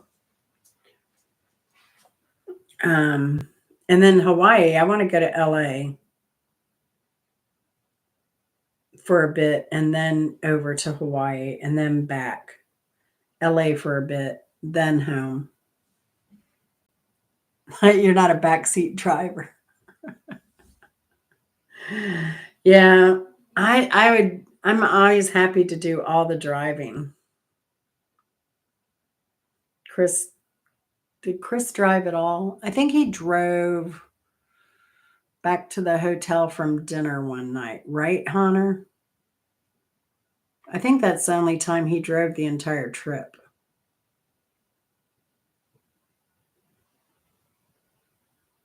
And because I can't see to drive at night.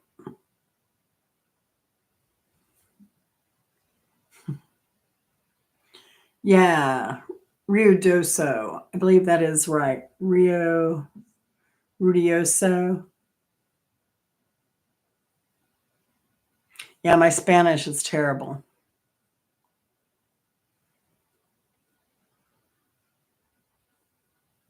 Yeah, I mean my goal is to just hit all the states, but of course I have to pass through states I've already been to. Um and then there were some states like Minnesota, I'd really like to go up to the upper area because I really liked the upper peninsula, Michigan a lot. It was just wild. And I want to see a moose. Rocky Mountain National Park. Heavy snow at the end of June. Yeah. So I've never been up to Rocky Mountain. Never been to Gatlinburg, Pigeon Forge, any of that. I should go. Yeah, my deal on Maine is what am I going to do up there? So this probably have to be broken up into 2 trips to do the way I want to do. But I'm going to go back to Hunter. I need to go back to where he lives anyway. I would like to. But in the Northeast, I've got Connecticut, Delaware, Maine, Massachusetts, New Jersey, Rhode Island, Vermont. But see, I think I've been to New Jersey. I've not been to like Jersey Shore because I'd rather almost just land in New York and do Long Island so I can see Missy and a family member and then take the ferry over to, you know, the other side and then start going up and looping around the US that way.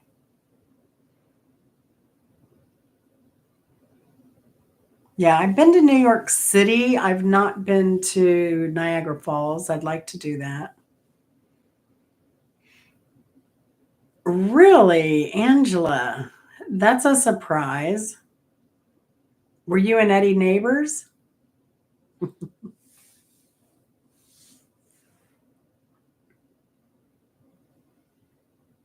Yeah. Suffolk Susie, also another YouTuber I know, lives up there. So, yeah, New Jersey. Yeah, I can do without the Pine Barrens, but I don't know, Jersey Shore. I don't know, there are parts of Jersey that are really beautiful. It is called the Garden State for a reason. And Long Island has really good wine too, that never leaves New York. So I'd like to go up there.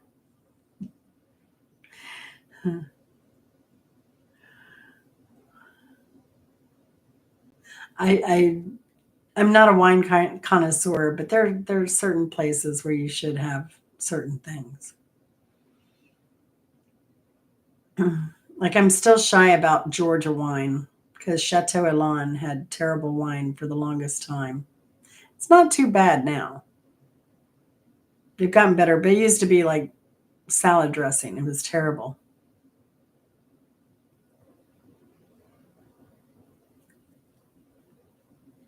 Oh, she was live earlier. I'm sorry I missed her. I didn't know she was going on. But I'm running late tonight. I'm running real late. But yeah, and then some of my other states, I got Kansas, North Dakota, Nebraska, South Dakota. And then yeah, Alaska and Hawaii. Those are separate. I think an Alaska cruise would be good. That would be easier. And I was kind of looking like if we got on the same ship that we took. So the ship we did in Puerto Rico, that ship also does Alaska cruises in the summertime. So I was looking on how to get to that place, but you have to fly into Anchorage, and then from Anchorage, you have to go, I don't know how many hours, to a place called Seward. Anchorage, Alaska. To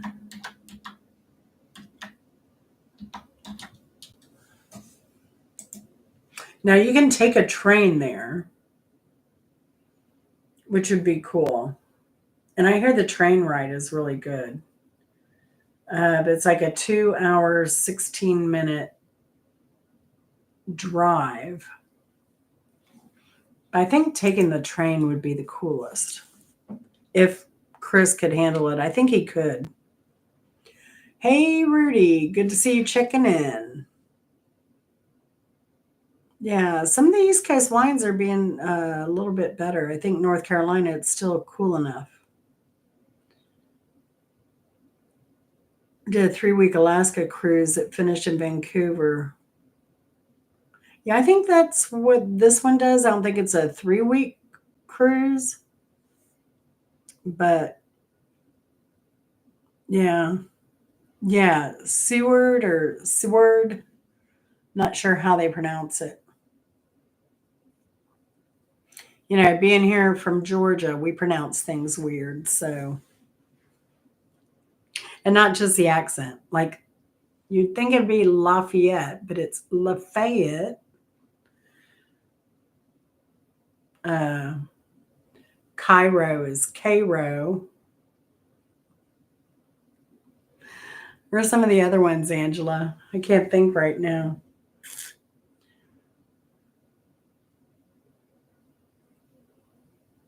Seward. Okay. Thank you, Lori.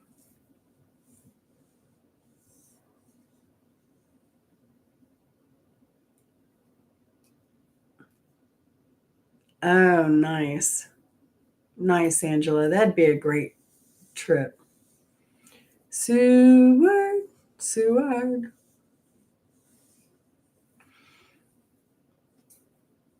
Seward's Folly. Interesting. I don't know much about Alaska, so I'd like to go. Hmm.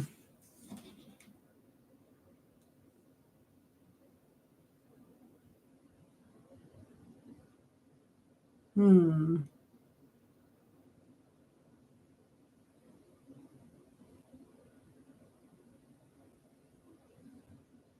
Yeah, I wonder if they'll get that.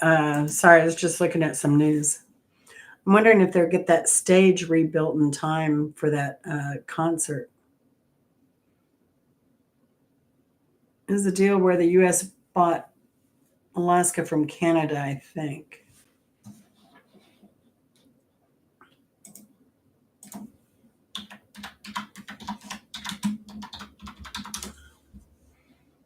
Historical note for Secretary of State William Seward's 1867 purchase of Alaska from Russia for 7.2 billion million. Sorry. Close, very close. Good for you. It's considered worthless and remote.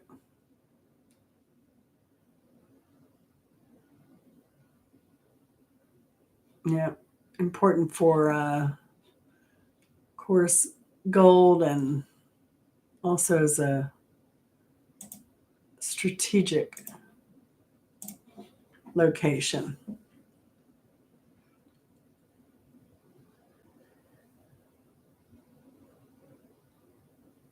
Huh.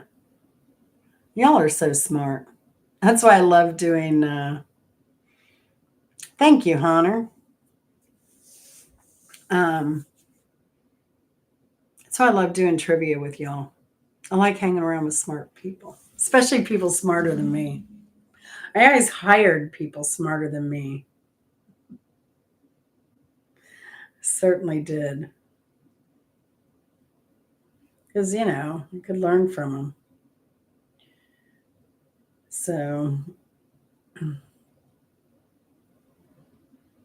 let's see. What else? What else I got in the pipes? Nothing. Nothing. I'm going to try and get, Mrs. Hopkins. It was found. It was taken out unbeknownst to me. This is going to be on my to-do list. I am going to get burnt out from editing videos. I'm going to take a break. Oh, Lori, I think we're all the same age, honey. We're all in that same genre.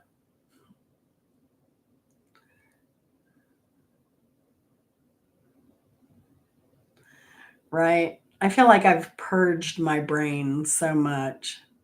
73. Yeah, you're close enough. But I think that puts you in a boomer, and Angela and I are Jonesers. We're Jonesing still. I saw this chart. It was kind of funny though. Dang, what was it? It was talking about like the differences between boomers, Jonesers, and Xers. And it was like, I think our genre was 8-track tapes. I couldn't read what it was because my eyes being so bad, but it was like 8 tracks, and then for Xers it was it CD? But then they had like what was it? Inner space, like Jonesers. The boomers were inner space, peace, love, all that. Uh, the Jonesers are outer space, and then the boomers were cyberspace. I thought that was clever. Hmm. Angela, I don't know how many times a week I'll go to the refrigerator and just stand there and look. And then I'll have to run through my head. What was I just doing? Oh, yeah, yeah, yeah, I need the butter.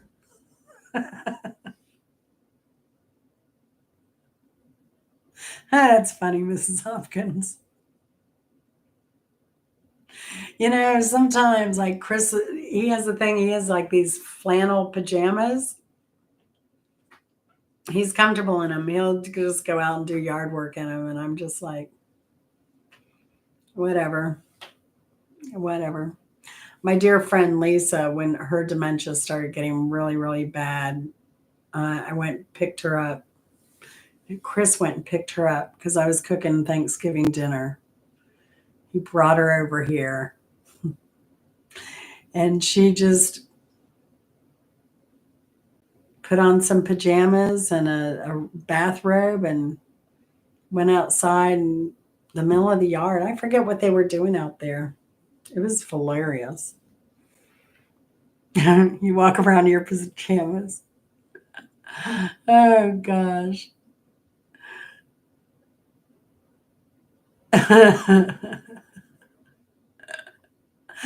uh, Nudist gardening colonies. Yeah. I still think I should do oh gosh. No, I won't say it. There's something I want to do. One day, I might just do it.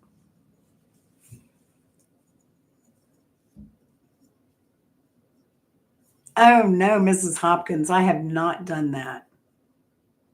See, because Amy and we don't get along. I had an argument with Grok one night.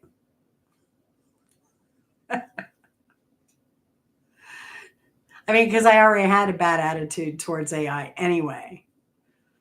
And then, yeah, Grok and I we don't gel very well.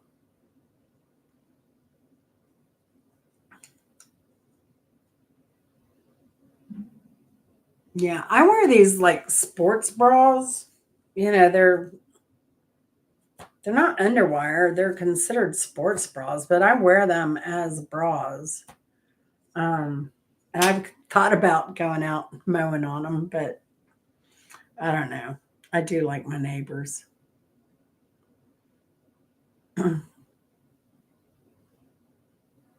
I think they are. Do they already have that, Mrs. Hopkins? Like where they like? Didn't Samsung make one of those smart fridges that does crazy stuff? Now, me ordering, y'all know I order on the Walmart app. Not a fan of the company, but it's a convenience thing and a budgeting thing and a time saving thing. But I like that, like if I go into here, like I have an order for pickup tomorrow, but it'll say It has my favorites here. Let's see, make sure I don't have any personal info. It'll say add your favorites, but I don't buy. I've gone to, and it's saved me a few times that it remembers. And if you want, you can actually, and then it like stuff I buy all the time. Dave's Killer Bread, sugar-free fudge pops. They're the bomb. But it has all like a lot of the stuff that I buy already there. And it does serve as a reminder. And you can also set up a and I love this because this is my grocery list too. Like if I see I'm out of something, I immediately go to my phone and I put it on my Walmart order for the week. Um, and I like it because I can also compare prices. If I'm in another store just picking some things up, because like Publix has the buy one get one, sometimes they have the meat real cheap, and I'll go over there, but I'll do a price compare of the Walmart. And all this is free. Like to go get my groceries, as long as I spend over $35, I don't have to, all I have is the app. And I don't keep my credit card in here. I gave my name, my address, and that's it. And then, but I can order stuff too. So if you have an order running that's over $35 and you want to order something to be delivered to your door, you can do that and your delivery is going to be free if it's through Walmart because it's over $35. Do they make many mistakes? When COVID first hit and it increased the need, it was terrible. It was really, really bad. But now I rarely have an issue. What I'll sometimes have an issue with is kids playing football in the aisles and crushing the cans. And I'll have an issue with spoiled vegetables that have expired being picked up and put in my bag. But you just do all of those returns through the app. So it's so easy. So easy. And I've never had them deny any refund for anything. So, and even now, we're going to pick up at between 5 and 6 tomorrow. Our groceries will be ready, but I can order for like another 37 minutes, pretty much up to the last minute. Like I said, it's free because it's over $35. My budget this week, I'm spending, and I added a bunch of meat on here at the last minute because they had it on sale. But that's the other thing, it helps me budget better. $120 for this week. So, oh no, they do have my credit card. They do have my credit card. So, but they make shopping easy. I mean, they do all my shopping. Oh yeah. I've gotten rotten chicken before. And it was obviously rotten because it was always a chicken that they freeze. It's the double chicken packs of whole chickens, right?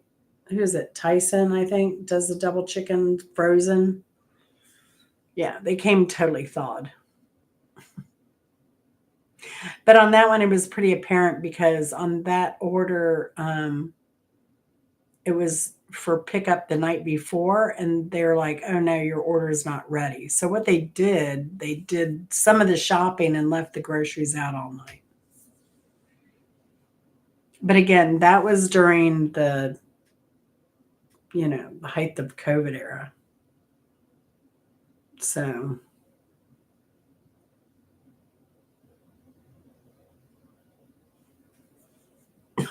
gosh, Mrs. Hopkins.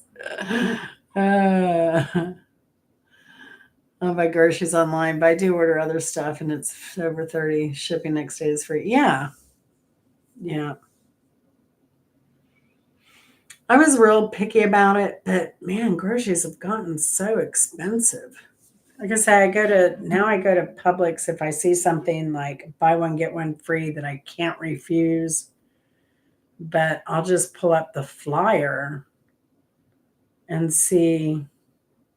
Like this holiday, they didn't have a good sales.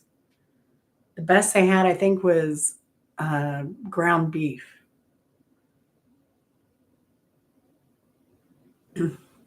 But they always have like buy one get one at Publix, and even then, I've noticed their sale prices sometimes can be as expensive as Walmart without the buy one get one free. So I usually look at their meat deals because they have good meat at Publix. They have a boneless top sirloin, $8.99 a pound this week. Uh, Jimmy Dean, buy one get one free bacon. They usually have some kind of bacon. Hey, Mark, how's it going? They usually have some kind of bacon brand that's buy one get one free every week. But they've really cut back on their really good deals.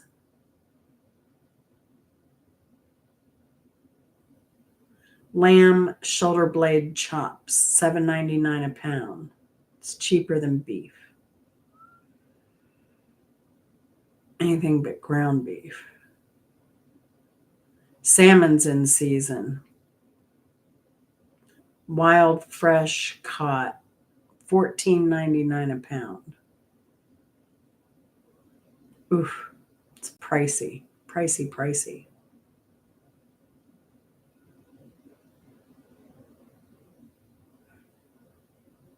So that's why I buy like crab legs and ribeyes, stuff like that. New Year's and Christmas is the best time to get that stuff. Hey, Mark, did you get my oh, that's probably why you didn't reply to my message earlier. I don't know if you saw my last message.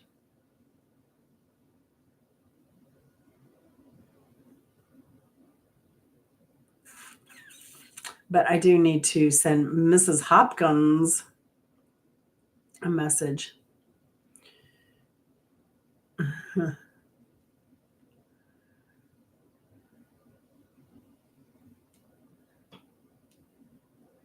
There we go. So I know Mark's probably going to race over. Mark, I got to tell you, Corey Feldman has a new music video out. I know you want to race over and check that out. It's on billboard.com. What's heap to eat? What's heap to eat, Mark?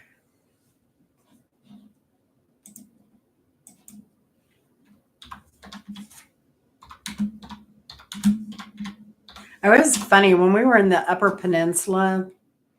They had a burger place up there. It's got to be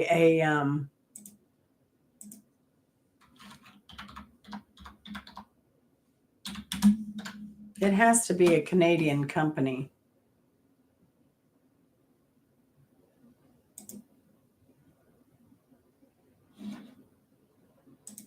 Oh no. There's just one company? I thought this place was going to be a chain.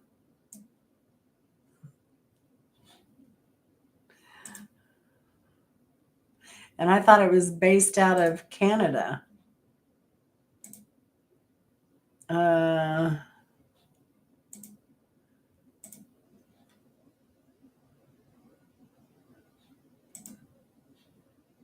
There we go. Entire screen. There we go. Hey, burger.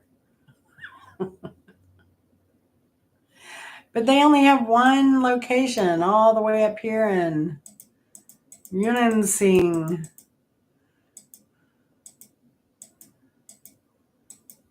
That's where we were on our trip. We went up that far. That was wild. And what the wildest thing was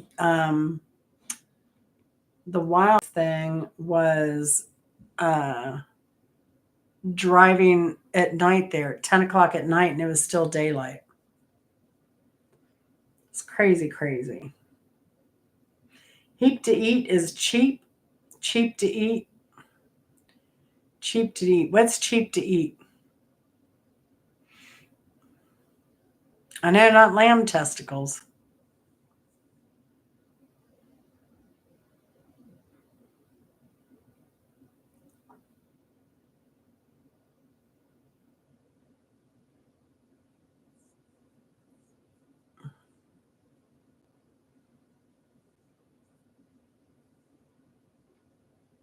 Yeah.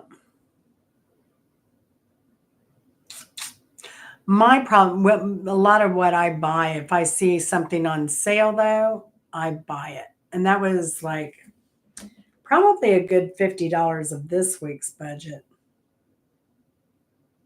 So, and because I have freezers,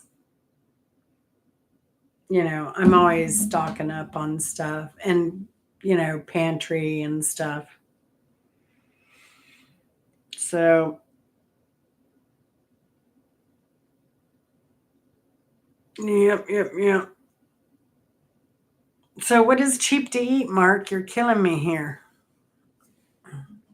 Martha, I sent you your message. I think you got it.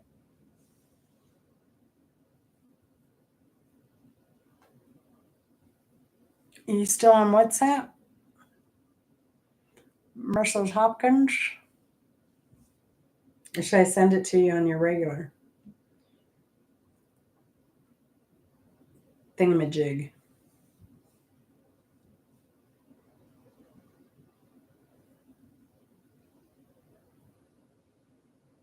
Dang it.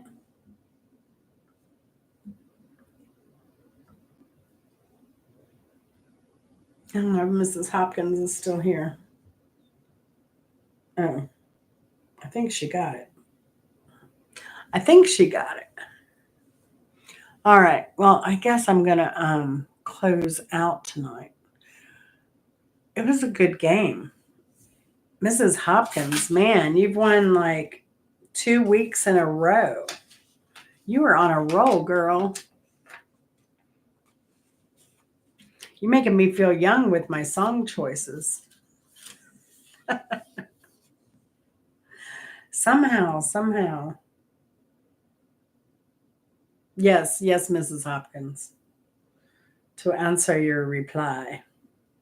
So, yeah. I can't wait to see it too.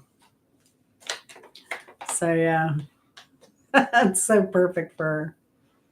Mm-hmm. Yep.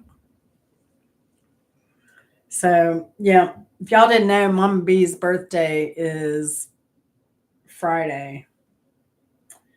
Friday. She'll be 92. 92, right, Mrs. Hopkins? I'm always asking you. And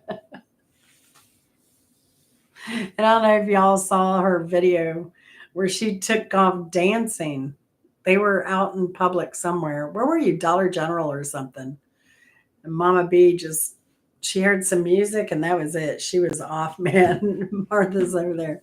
Mom, come back. Come back, Mom. That's so funny. Oh my gosh. I gotta read. Am I gonna get a copyright?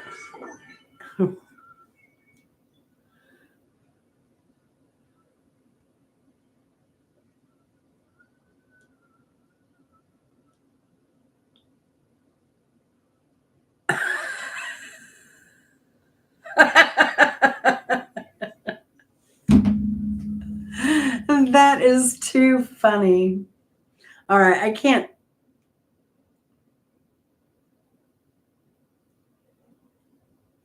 You know what you could do, Mrs. Hopkins? Do the video and just do the music symbol and do text. I think. I think if you do that, that'd be hilarious. That'd be cute as ever. Apples from your next door property. I am the next door property with the apples. Well, I don't have apples yet. My trees aren't old enough, but I'm the one with all the fruit.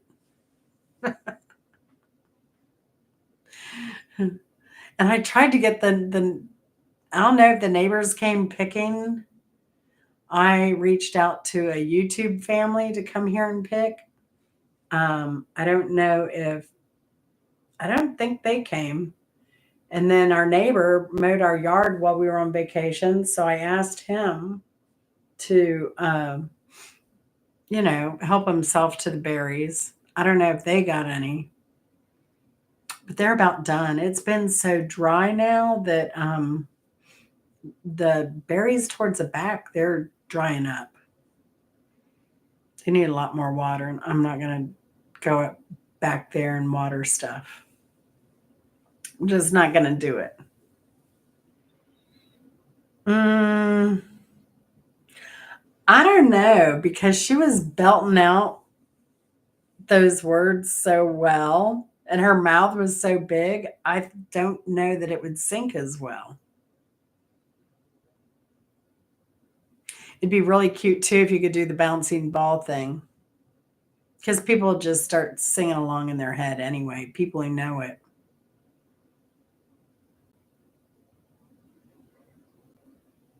Yeah. Yeah, it's crazy, Lori. That's why I'm just hoping. Somebody said, "Oh, you're going to get so much fruit." Well, you only get it when it's ripe. It's either you're fighting the birds, and that's the thing. The crows have been at it again, because Chris came in with like a handful of blueberries the other day, and I was like, "That's it." I was like, "Something's got to be eating it." And I did see deer out there again, but I don't think they're eating the berries. And I think they nibbled. Well, I got a video coming Saturday on what I think they've done out here. Mm,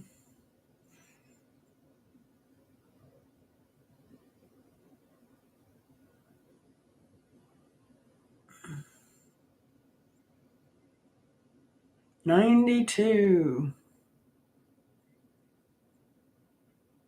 Yeah, it's a cute video, Mark. You want me to forward it to him, Mrs. Hopkins, while I'm here? I'll do that. All right. Mark, you got it.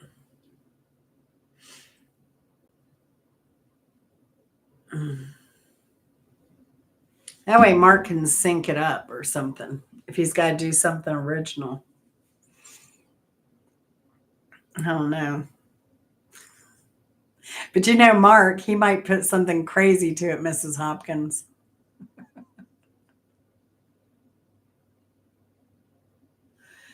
Oh, gosh. Yeah. Yeah, I think Mark could do the music for you. Do you want Mark to sing it for you too?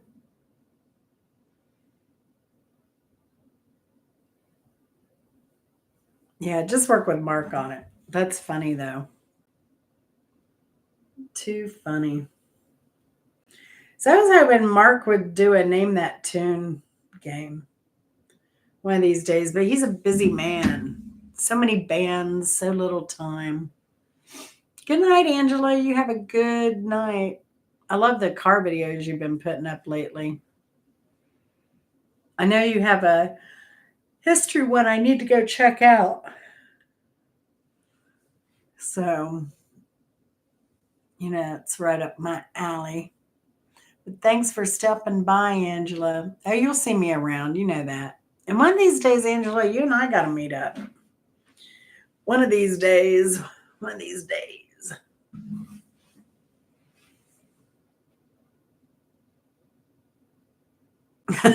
You sound just like Mark or Walrus.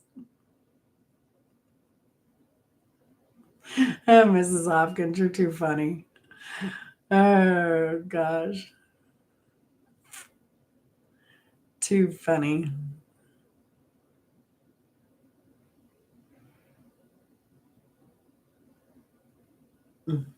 Yeah, because you and Mark have WhatsApp. You're hooked up there too. Eddie, Faye. I need to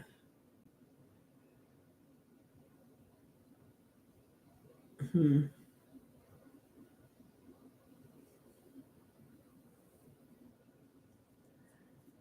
I need to contact Faye. I haven't talked to her since we left Wisconsin. Can do my own videos with me singing a cappella. I think you're okay if you're doing a cappella stuff. You should be. You know, I think they're probably in the community thing that questions probably been asked, answered. But I know I watched a very lengthy video on copyrights by Think Media last year, and it was very eye opening as to how particular they are. And I'm so crazy, like I got dinged on a India. I was just caught up in the moment. It was Christmas. Was it Christmas Day? We were in St. Augustine at Golf World Resort. Neither one of us golf. It was just a cheap room. It was like the cheapest room on the coast for Christmas. And it was under $100. It was like $99 a night. And all of a sudden, like 9 o'clock in the morning, we hear this Indian music and we look out there. They got a DJ. There's dancing going on at 9 o'clock in the morning, y'all. It was awesome. And they were all dressed up. It was so colorful and pretty. And the music was good, had a good beat. And I didn't even think about it. I just uploaded it because, it's foreign music. It's not real music. Such a stupid American.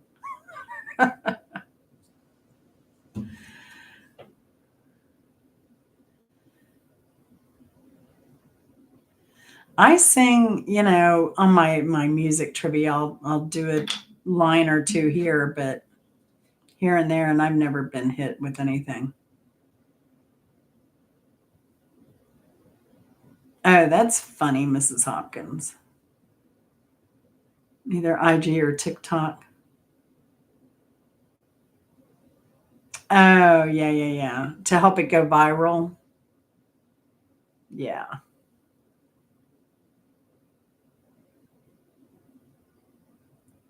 Yeah. Yeah, I don't know. And I know the expert uh, for YouTube, Walmart, I don't know.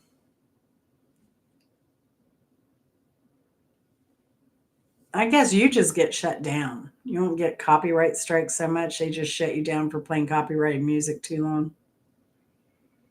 And with the shutdown, it didn't act as a copyright strike. Is that it? Which is so crazy to me.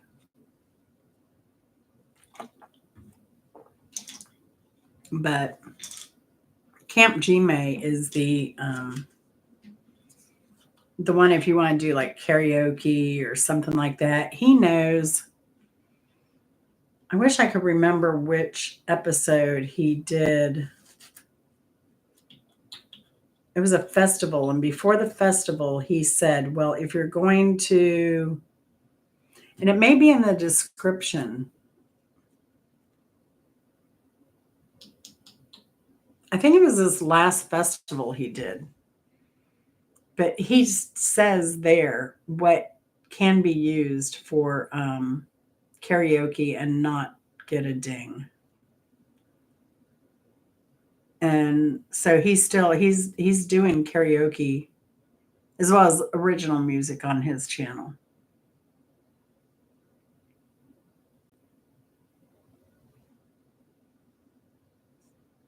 Hmm. Well, they can copyright, yeah, they can copyright, the album cover would be copyrighted, you know? That's the crazy thing. Because I thought about reading books, but you got to be careful of copyright there too. And even older books can be copyrighted by other people. It was a thing recently.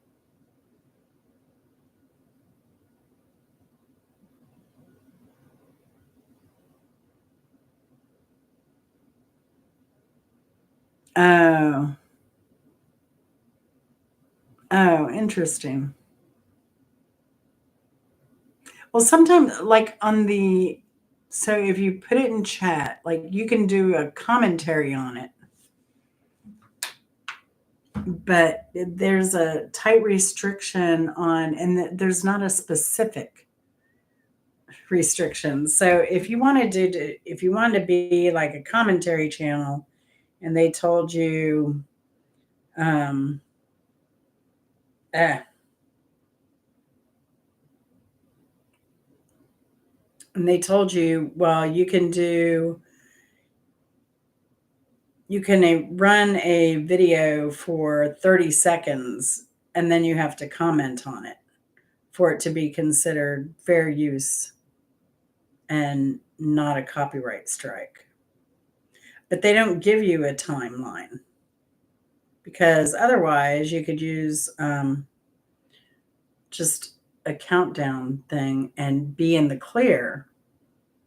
Um, but people who do, and that's the thing too, you don't know commentary channels if they're monetized or not.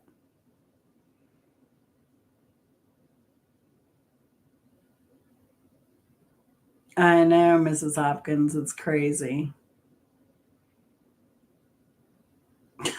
Mrs. Hopkins. She's like, yes, add it to the list. I had a coworker who was Vietnamese. He was an engineer as well. I mean, he was Vietnamese, and he had an amazing karaoke setup. And that's what I did for was it my 40th birthday? There was a place over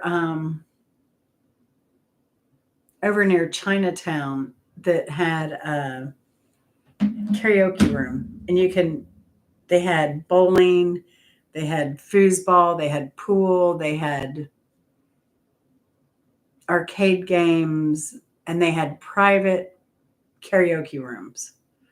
So I rented private karaoke room for my party for the night.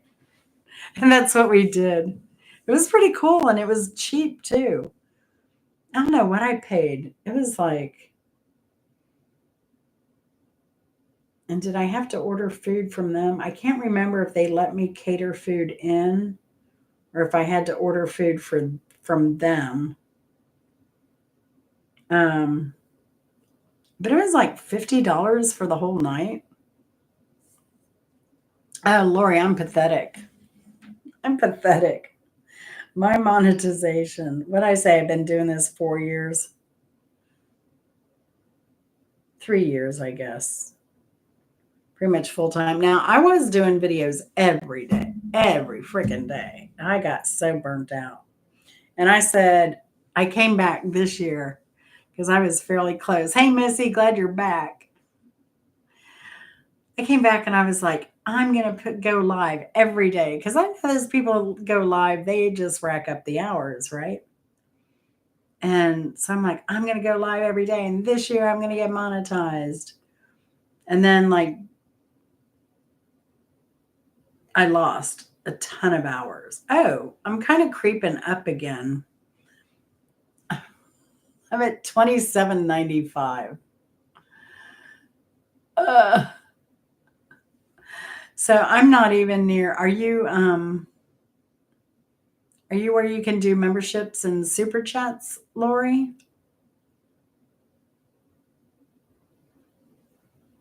And then my watch hours have gone down dramatically because I've only been putting out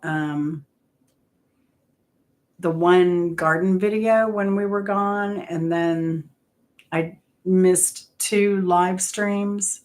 So my watch hours are down to 136 and they need to be up at 333 or higher.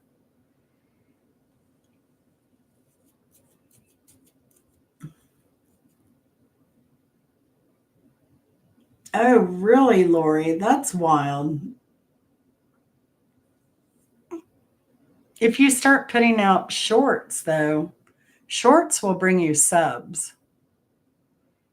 That's why I told our friend Bimbo, because she was at like 400 subs and she was just not getting any movement. And I kept on to her, like, sub, you got to put out the shorts. You got to put out the shorts. And um, she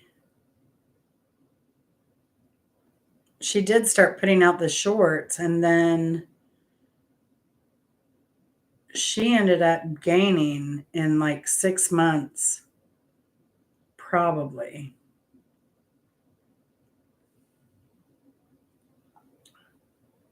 See, when did she start? Oh no, because she took a huge break. So I guess it was from like December to less than a year. She gained 187 subs, I think. Oh. Oh, do you have access to any computer?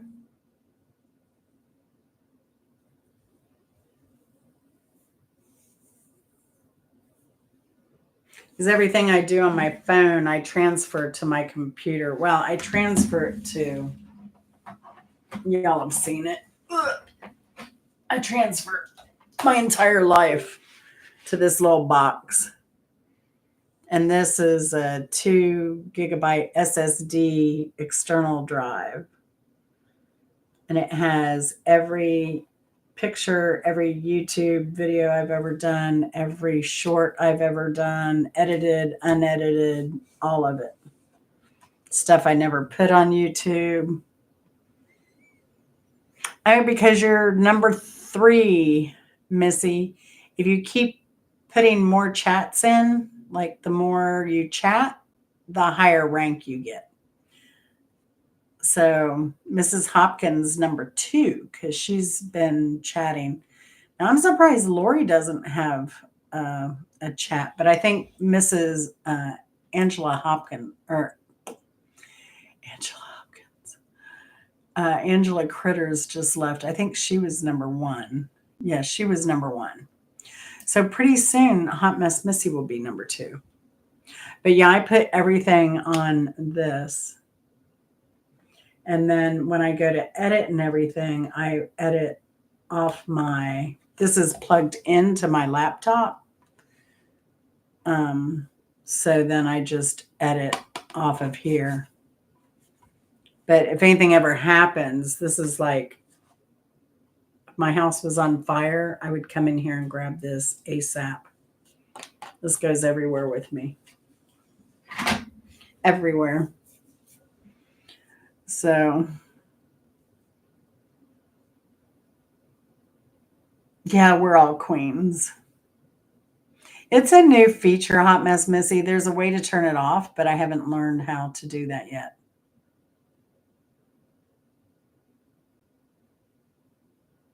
Oh, no, it doesn't have to come from a phone.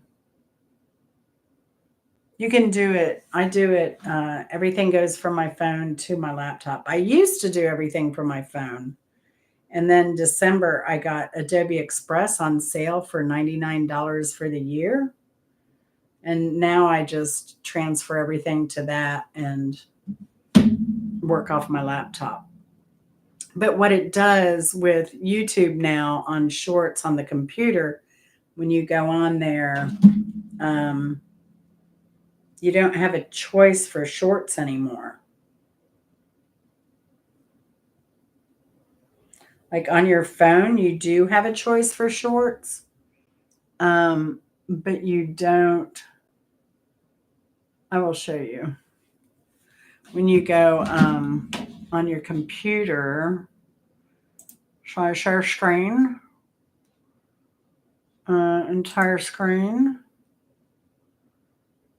Screen 2. Share. All right, let's see if this does it. What am I doing? I'm going to YouTube. Oh, I'm kind of already on YouTube. Oh. Sorry. Stop sharing.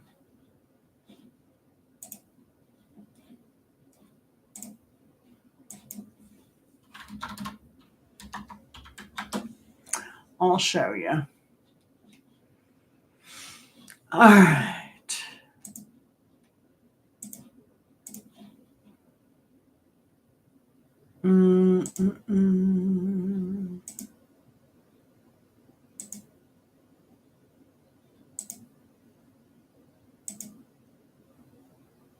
All right, share this one. All right, so when you go up here to create on your computer, you just do upload video. And when you do upload video,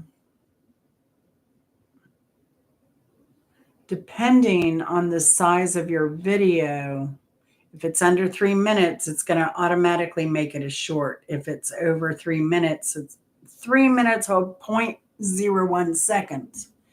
It will become a long form video. So, I don't have one here, but I have a bunch of drafts that I did. Shorts. I are all my drafts. That's all my scheduled stuff. Those are all my short schedule. And then I have all these drafts that are shorts. See how they're short? They put them in short form automatically. So it just looks like you can't do shorts, but you can. I don't know why they don't have things similar, but it makes it very... Oh, sorry. Here I am going on again. Ay caramba. Computadora. Black screen. How about the second time? Did you see that? Did you see the second screen or no?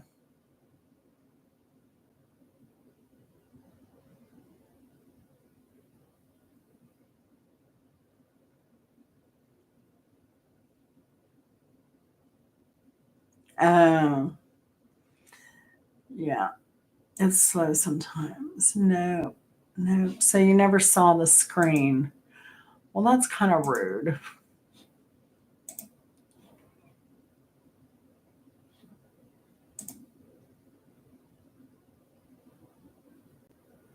Oh, I see what that screen is.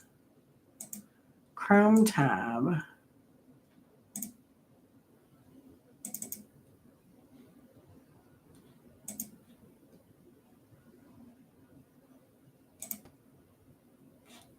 Can you see that screen now? It says that I'm sharing. Is that better?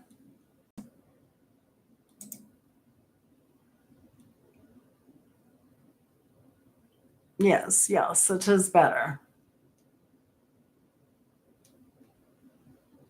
Yeah. I think it's the same on Firefox. In fact, I could see if it is. I think.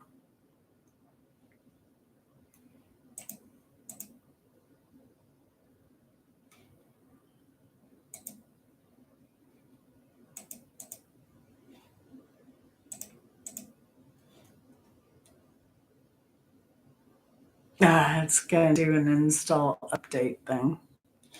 But yeah, when you upload videos, just as long as it's, just select your file, and as long as it's under 3 minutes, you're good. Or up to 3 minutes. I don't trust it though, so I usually do just under that, to be sure. Because there was some video I put up here that's a scheduled video, that when Chris films, I have to be careful because he filmed this one that's scheduled. I had to go and edit it because it wanted to upload it as a long form, and it was supposed to be a short. But yeah, it should be good.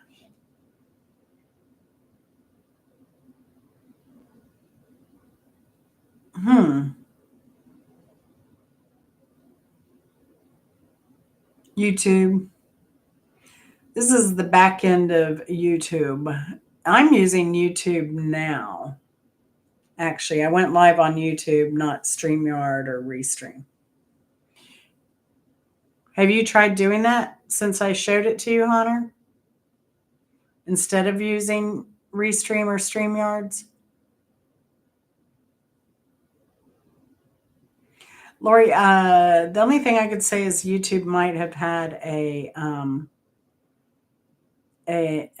flaw or something going on. Because like lately I've been having a hard time putting a thumbs up, and it does that to me every now and then. I can't thumbs up a video, but I can comment on it. Or the thumbs up appears later, and then I get paranoid. I'm like, oh no, did I hit it 2 times, 3 times, 1 time? Because I want to make sure they get their thumbs ups, you know. But I have all these drafts. This was cool. I'd never done this before, where I edited a bunch of stuff and then I copied, like I uploaded all of these videos. You can upload up to 15 videos at the same time. And they'll upload it as a draft and then give you the opportunity to come in here and edit, put the date, schedule it, and all that stuff. So that's pretty cool. And so that was the first time I did that. So with my workflow, I'm learning to make my life a little bit easier. What, Mrs. Hopkins?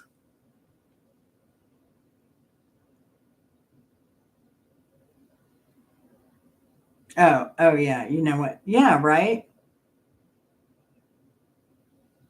Yeah, because you have to know exactly how many seconds to do that. That's why I'm going to do a reaction video on my own video.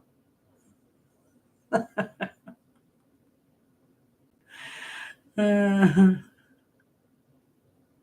oh yeah, that would be cute, Mrs. Hopkins. She's always so funny.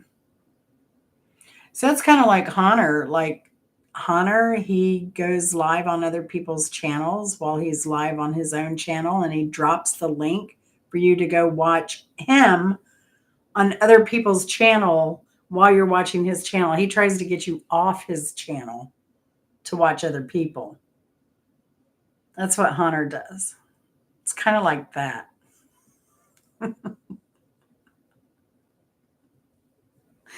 Uh, Hunter, I had such a good time with you. We need to do it again.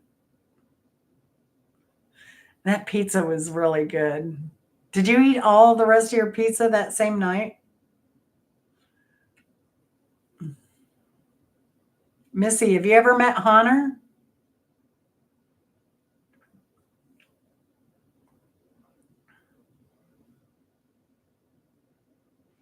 Yeah, we had a good time. Yeah. We went through a lot of cornfields to find Hunter. A lot of cornfields. And then we picked him up for dinner. Well, one night he took us out for dinner, driving around. Then the next night we took him out for dinner, and we went through a lot of cornfields to get there. Oh, that's live though. We did a live. Hunter, have you gone back to look at it? It's so funny because you never even said anything because you didn't want to go live. But I swung around like at the end, so we see you, and I was like, "You see the weirdest people in places like this," and you were sitting over there on the bench. Uh, I don't remember if I got you in the pizza video, though. I'm going to have to go back and look at that. Because that's the night I did not drink, or I did not drive. So did I have a drink? I don't remember now.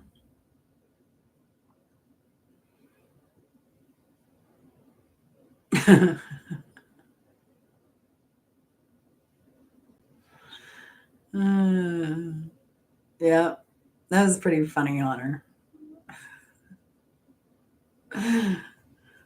No, no. One of the pizzas had like garlic scapes and another had imported peppers, and another had I had wild mushrooms. And did I get wild mushroom and pepperoni?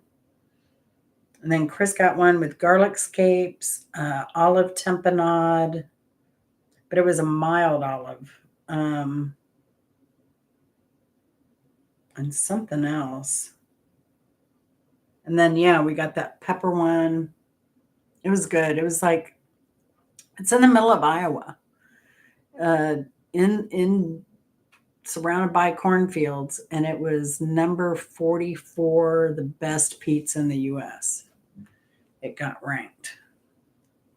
And I think last year it made like number 27. It's crazy. It was called the Wine Bar.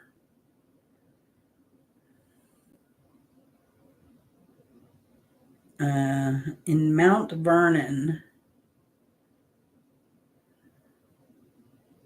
Iowa. And and Hunter was great because I had just read that article and I was like, oh, let's go. I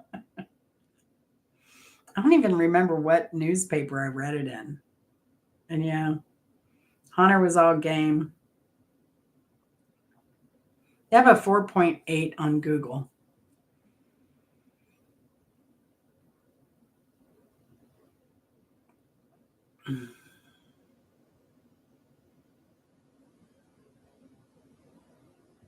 And their menus written on the board. Like they did a butternut squash garlic panna gremolata. Then they did oyster mushrooms, caramelized onion, crescenta, and goat cheese, whatever that is. Andouja, potato, red onion, garlic panna fontina.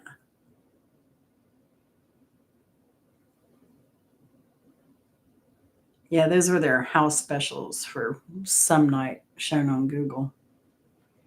And then they'd have like a regular menu of what they have all the time. It was. It was indeed. And these olives weren't bad, Lori. Like I said, they weren't too sharp. They weren't too vinegary. But what was it? Snackmaster did a video recently of something. What was it on pizza?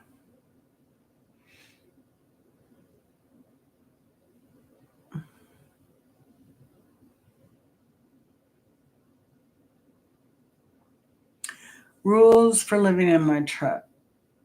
Cheese from a goat. I love goat cheese.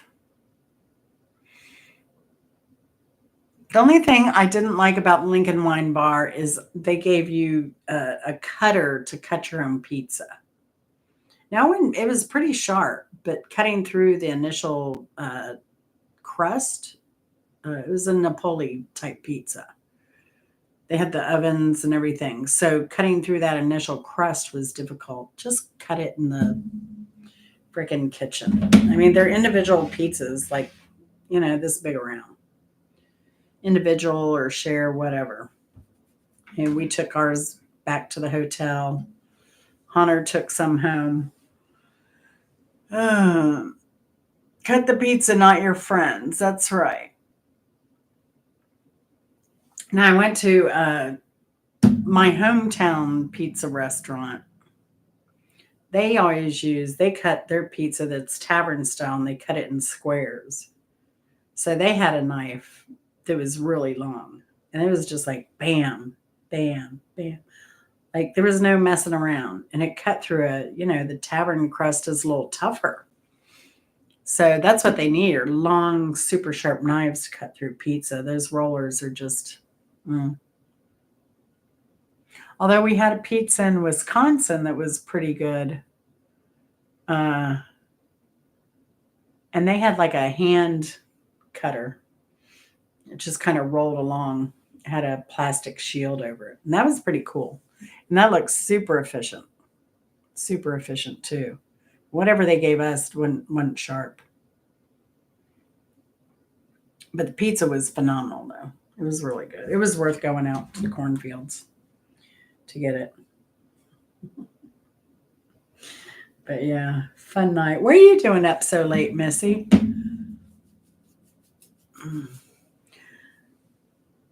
No, no cutter that cuts hands. It's what we don't want. No, that's why people use scissors and stuff. That's why I said those knives at the pizza place. In fact, I will show you one of the knives of the pizza place.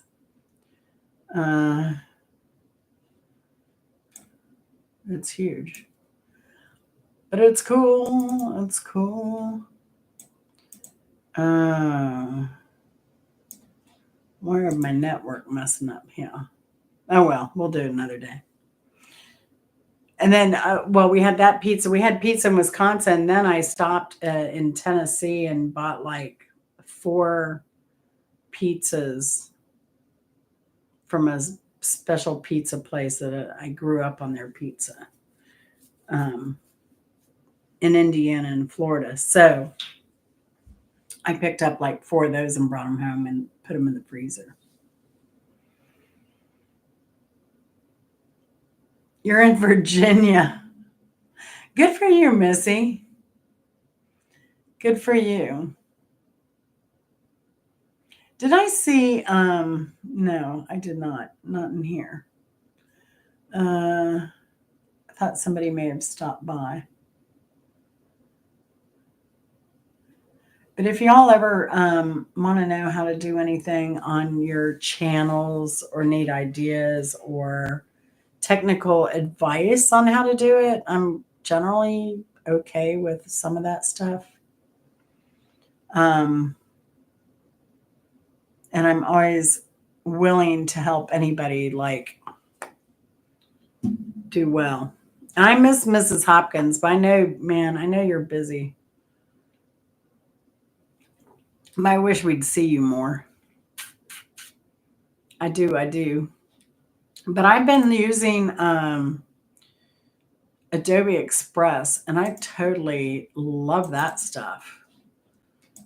Although you can get so involved in a video that I've taken over an hour or so to edit a short, which is ridiculous, but I don't even remember how well it did. But there's some stuff I don't know. Now, my garden videos on Saturday, I don't edit those. Those come from my phone, from my mouth, right to you all. But yeah. But those make life a little bit easier. And then, I do these lives. They're work, doing the research and getting the information together and everything. And then, trying to put out some travel videos or other videos. But I like having a routine. But I'm not going to do daily videos anymore. That's why I said the other day to, who was it, Krista? I'm like, so I resolved myself to enjoy the process, enjoy learning, enjoy my interaction, enjoy the people I meet, both on YouTube. And this is the thing, YouTube is my social life. I am not afraid to admit it. But also my social life, like, I can't believe all the people in Michigan that live in the Detroit area that like I went up there and I opened up the invitation, like, let's get together and have pizza or something somewhere in Detroit area, because I know a lot of people are in that area. It's like people are afraid to meet face to face, and maybe there are reasons for that. Um, but I mean, I love meeting people face to face. Heck, I went all the way up to Iowa to meet Hunter. And it was worth it. It was definitely worth it.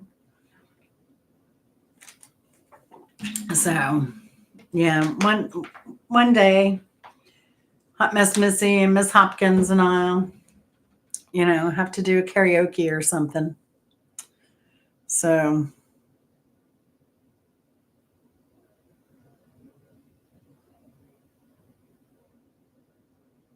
oh, okay, Mrs. Hopkins. Yeah. I know. Isn't it fun, Missy?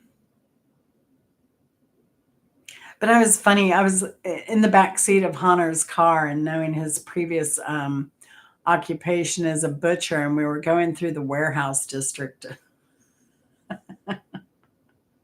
And I couldn't help think of like a horror movie, even though I don't even watch horror movies. But I know people who act in horror movies and do horror movies. And uh, in fact, this person just like won a Sweden film festival for a movie, and I think it's a short though. Um, but yeah, I was just thinking, yeah, you could do a horror movie of meeting a YouTuber and has a profession as a former butcher, and you and the husband are in the car, and he slashes the husband, pulls into a warehouse. Yeah, a total slasher movie. The tall corn state, it did have some of the tallest corn that I saw around. Man, Michigan was hurting. They had a lot of corn underwater. A lot of places with a lot of late planting. Like some of the most tasseling I saw in corn was in Iowa, some in Missouri, but not as much. But Iowa did, and they were the state with the most tasseling. We went by some places in Wisconsin where the corn was only like maybe 6 inches high. Maybe. Yeah. You don't even do the knee high by 4th of July. Y'all are shoulder high by the 4th of July. Y'all got lucky on the rain, but you could see where in Michigan they were just trying to get out there when they could to get stuff planted. Mhm.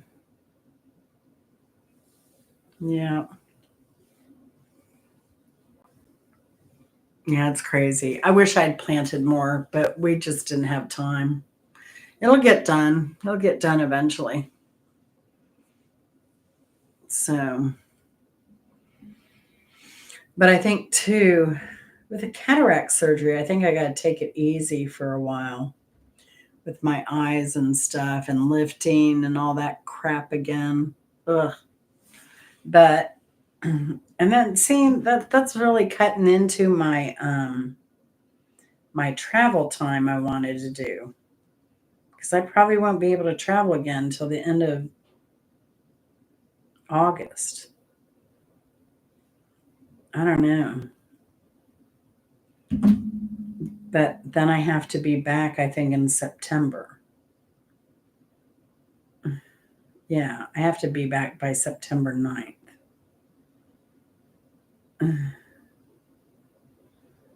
See, that rots. That rots. Yeah, and everything in this big city closed down at like 9 o'clock, Missy.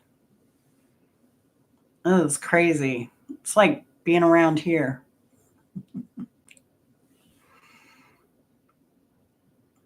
15 hours from here in Virginia and 17. Yeah. So are you going back, Missy? Oh, yeah, I'll see so much better. I said earlier in my live, I was sitting there at the window today going, oh my gosh. I mean, it's so bad.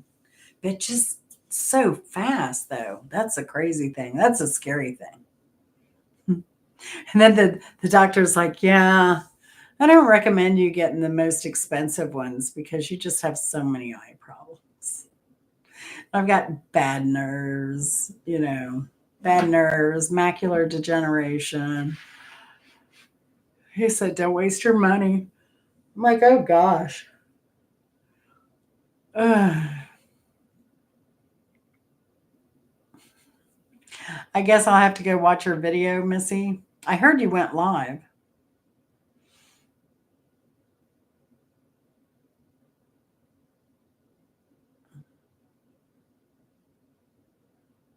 Worcester.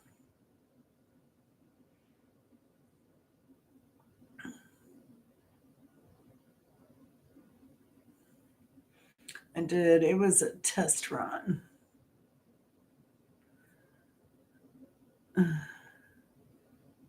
Worcester. Worcester.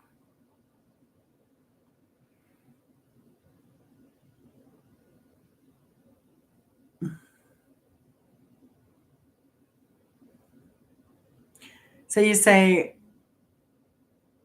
Worcester, like Worcestershire sauce.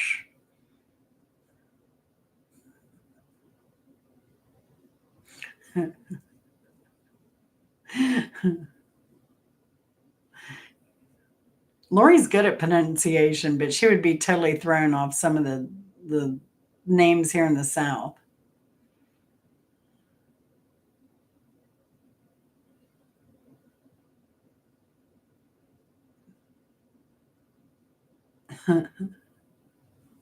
Worcestershire.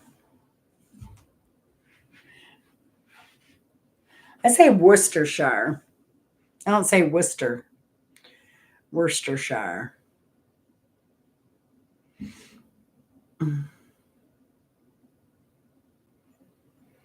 Well, I'm getting tired, y'all.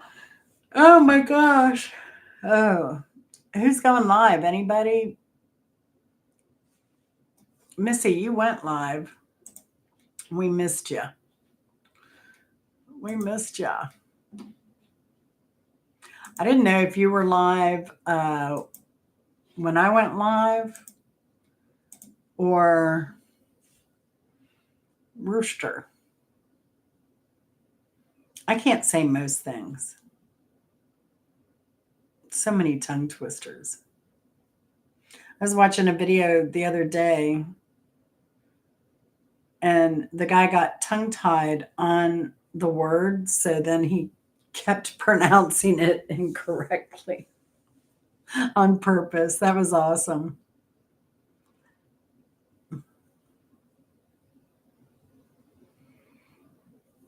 Oh, I'm a Yankee by birth. And then I grew up a lot in Florida. So, I mean, Florida was basically New York, even when I lived there. My high school boyfriend was he was from Terrytown.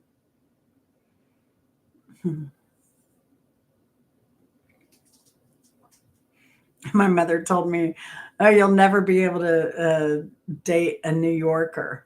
She didn't like the idea. I don't know.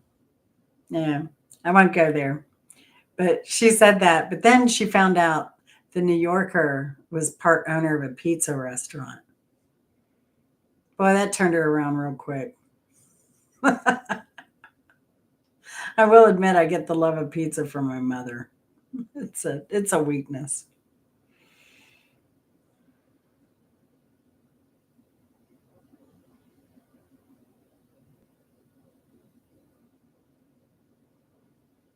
Oh, Missy. Yeah, I go live every Wednesday at 8. Um, and then, unless I was two, I guess, what if I missed? Maybe one, three so far this year. Two of them we were on the road, so I could not. There's no way. Like, I had to keep driving to hit our destination. And then I did one in Iowa. I did a live trivia night Wednesday. Park the car. No, Lori says Tootie Twee Boyd sitting on a quad eating dirty worms. Did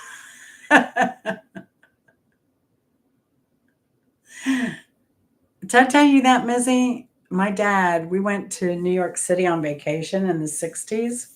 And my dad, how old was I? I must have been like 5, maybe 6.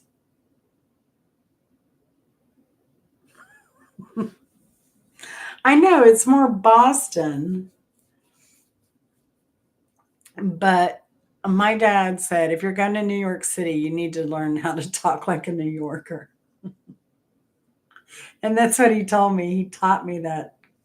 Dirty twee boyd sitting on a quad eating dirty worms.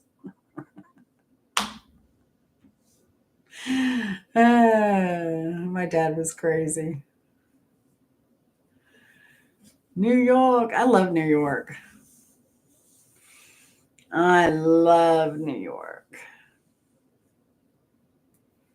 That's right. That's right, Missy. It's so funny. And if you're going to have New York pizza, you might as well go see a show while you're there. And you can do an off-Broadway show. Doesn't even have to be a Broadway show, but just to see a show. Those theaters in New York are really pretty. Where'd we go? The Orpheum Theater over by what? NYU, I believe.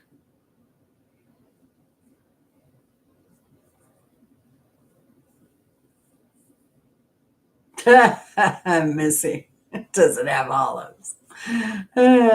Mark, he called me Martha.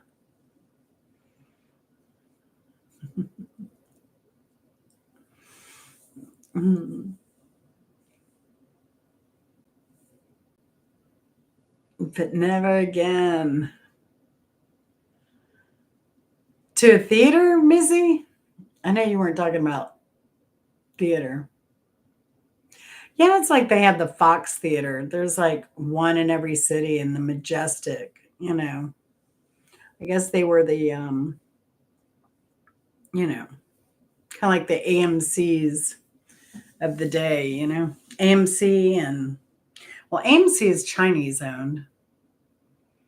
Uh who else is around? CNG or something? Movie Tavern, Studio Grill. I like Studio Grill. I saw the show Stomp in the Orpheum Theater in New York. That was fun.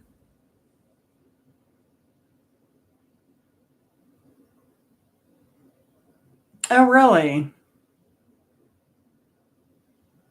Wow.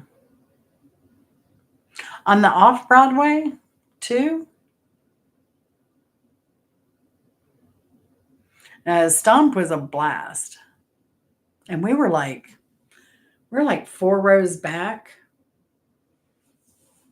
Yeah. So we were as close as you really want to be for that show. But it was fun. I took my dad there for his 70th birthday because I had always tried it. He was a jazz drummer, side gig.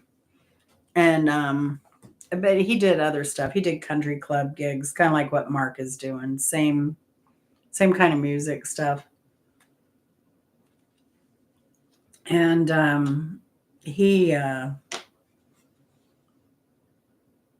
I'd always wanted him. Stomp was in town in Atlanta for his birthday every year. And every year he's like, I don't want to do that. I don't want to do that. I don't want to go. And then I guess he caught wind of really what it was. And he was like, I want to go. So I looked it up. It's like, dang, they're not coming to Atlanta this year. The one year he wants to go. So I flew him to New York. We all went, got him hotel, all that.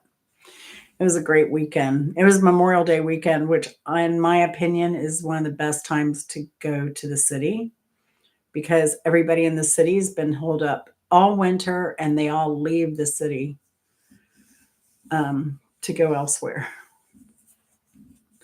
So it's a perfect time. And then they have what Fleet Week is Memorial Day weekend in New York at the pier. So it's a great time to go.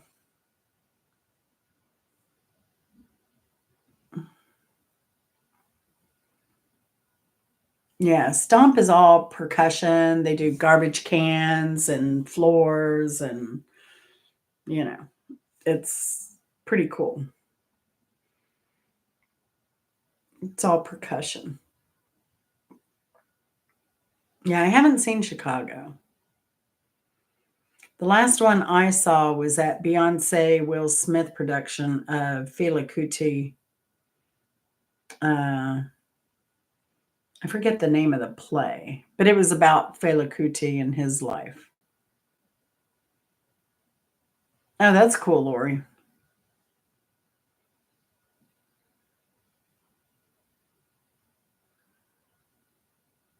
Nice.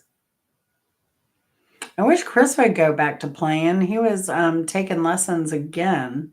He plays decent and he knows chords, he knows all that, but he wanted to take up classical. And I loved him practicing classical guitar and practicing, but he gave it up. Oh, Little Shop of Horrors, that'd be fun. Six. I didn't see six. Oh wow, Lori. So what do you play? So you said you're a vocalist. That's true, right? Hot Mess Missy. Oh no, I got to see Dolly Parton, Carol Channing and Hello Dolly. That was one of the best stage productions. Well, not the production, her. She just had such an energy about her that I didn't experience again until I saw Prince in concert. So she was amazing. Contralto. Very nice. Yeah, that's why I like doing Lori.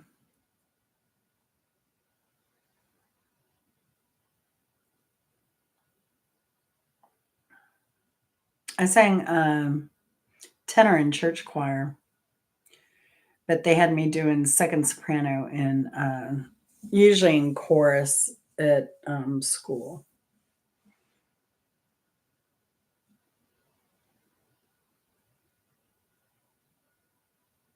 Yeah, I've thought about getting involved in community theater. Yeah, Prince was awesome. I told Chris last night I wish he had gotten to see him in concert. Oh, so the lives of I forget who was his sixth wife. Was that Anne?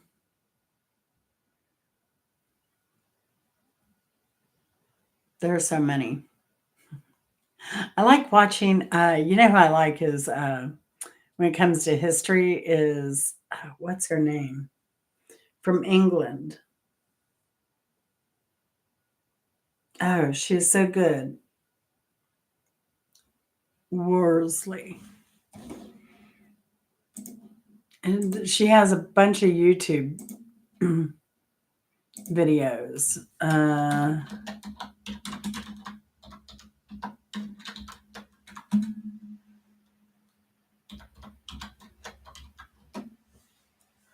Lucy Worsley.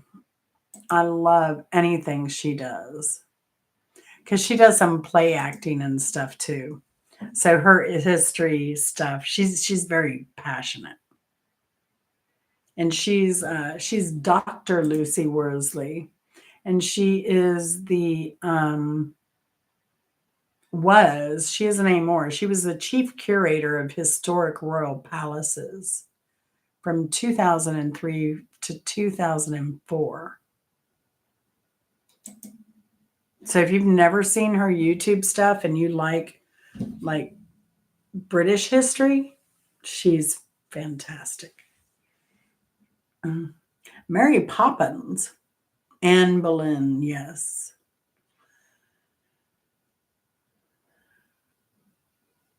Mandolin. I've thought about getting a ukulele. It's more conducive to my little hands.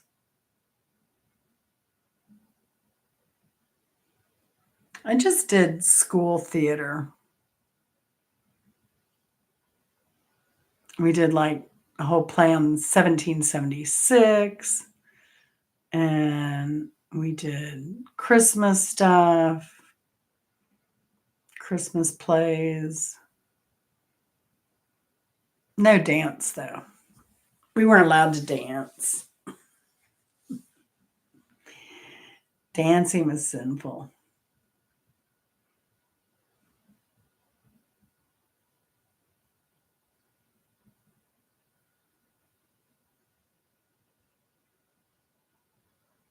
Oh, Lucy Worsley has a podcast? Yeah. But her YouTube stuff, incredible. I've watched her stuff over and over again. And her one on the what is it? The woman's it was a woman's club in England. And actually one of the queens was a member of this woman's club. And they rotated who had to bring like cake all the time. And the queen was actually tasked with having to bring cake to the women's rally. But they had a long history of fighting for the right to vote and stuff like that. And like this one woman, she was lucky because she was married to a doctor. But she went to the president of Unilever. I forget what the issue was with him, but she basically caught his whole house on fire. She was a little arsonist. She didn't care. And she kind of got by with it because her husband was a physician and she was just a lady, you know. Oh, yeah, Mrs. Hopkins. She is cute. I like her. She looks like she lives in the Southwest, probably. Joseph and the Amazing Technicolor Dreamboat, not the coat, just a dreamboat.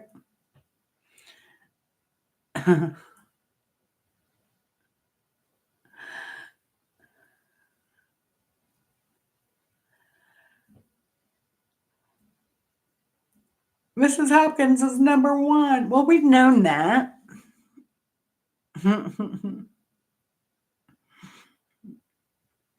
I don't know. I kind of like Joseph and the Amazing Technicolor Dreamboat.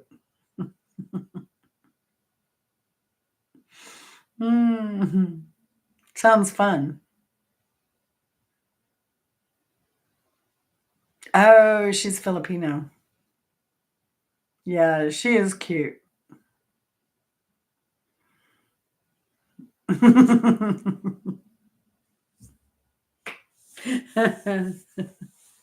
You know what, Missy? I miss your your search for a man. Those days were hilarious. When you were doing the dating apps. Crazy times, crazy times. Good times, good times. Oh my gosh. So how long are you going to be in Virginia, Miss Missy? Miss Missy? I did too, and that's when I came across Chris. That was 27 and a half years ago. Not quite a half, but yeah. 3 weeks? 3 weeks? Girl.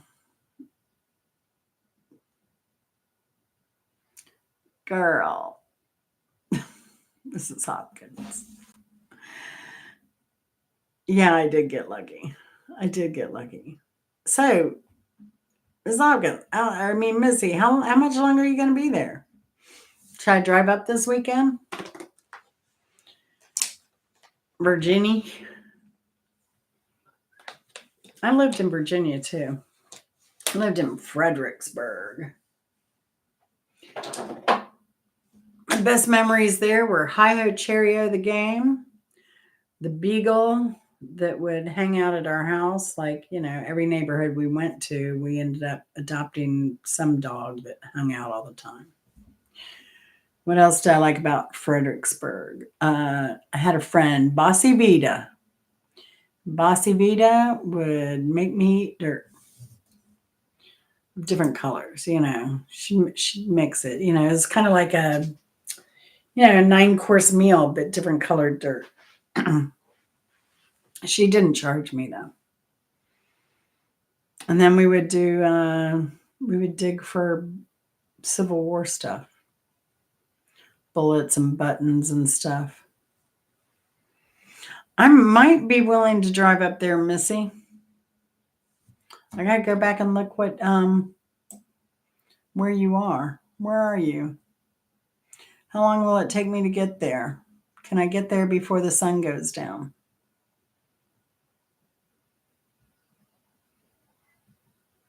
Does that mean then I'll have to I could do that. I could do Virginia. Where did you say? All right.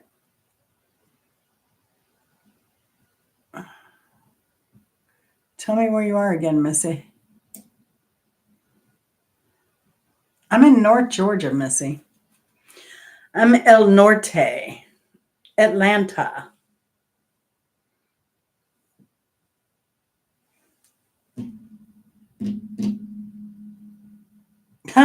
Mrs. Hopkins. See, I don't want to drive to the store. I hate shopping. Tell me there's a road trip opportunity. I'm out the door. I am out the door.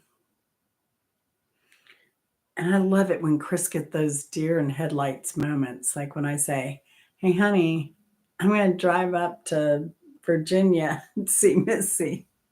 And he'll be like, okay.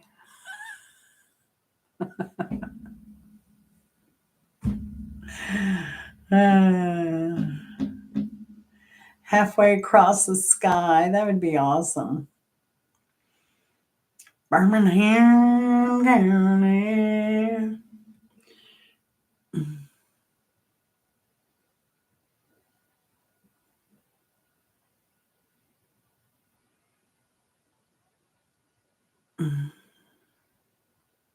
I didn't think there was one in Virginia. There's no. Is there? Oh, you're by there. You're by there. I should pick up Miss Critters on the way.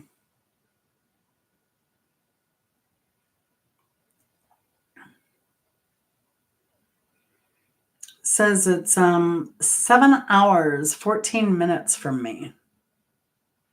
Halfway would be probably Raleigh.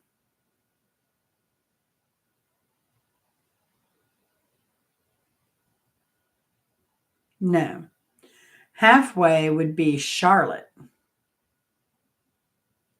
Or just about north of Charlotte.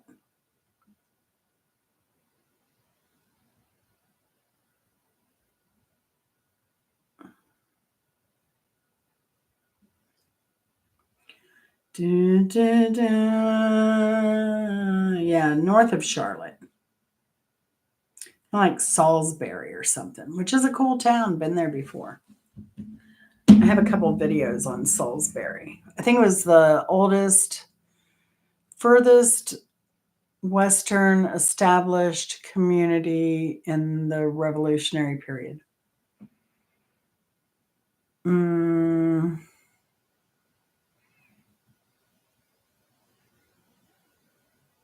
Virginia is really pretty.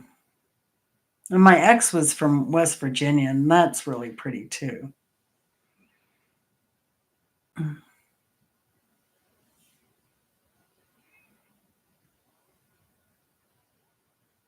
We should be able to meet up. Do I need to bring s'mores, Missy? Is that what she's saying? Let's meet up and bring s'mores. You know who else I want to meet up with is Charlotte Unplugged. Oh, that's not good, Missy. We can't have that. We cannot have that. You know what I'd like to do when I'm in places like where you are? And I don't get, a lot of the stuff I find is either by just striking up conversation with someone and a local that gives away little things, which is how I found that smallest church in the US. But when we were in Idaho, I told this to Mrs. Hopkins and a few people last week, I found the other smallest church in the US. There are like 10 of them, maybe 12. And that was on the side of the road. Now I wanted to stop. We passed the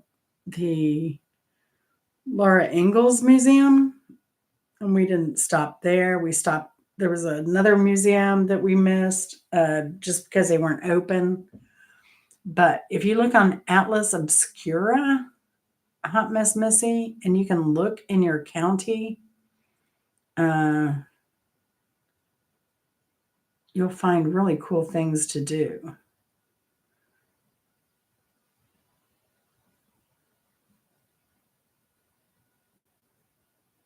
And also, another good resource that I like is historical markers. You can look up historical markers around the US, I believe, online, and you'll find close stuff to you.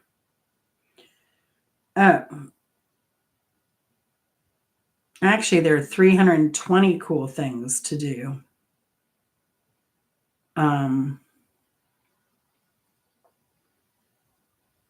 In Virginia.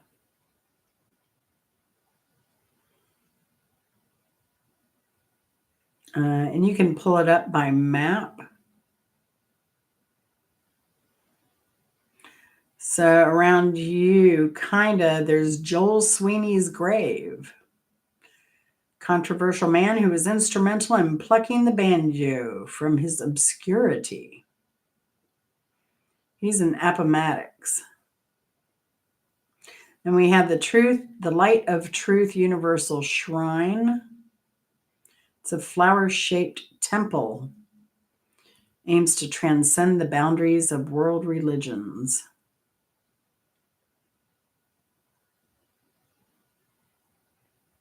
It's in a beautiful setting.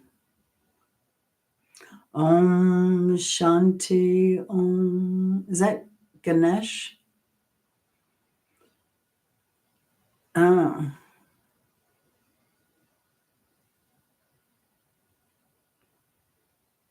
So I don't know if they're a Hindu sect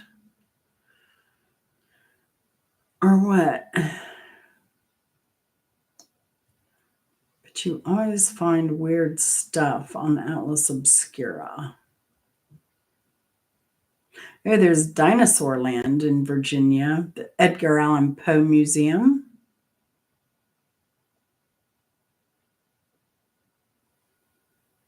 Natural Bridge. President's heads. Giant bust of 42 presidents sitting in a field in Virginia. Look at this, y'all. Look. Washington is huge. Somebody had a vision. Wow. It's a whole park of presidents. That's crazy.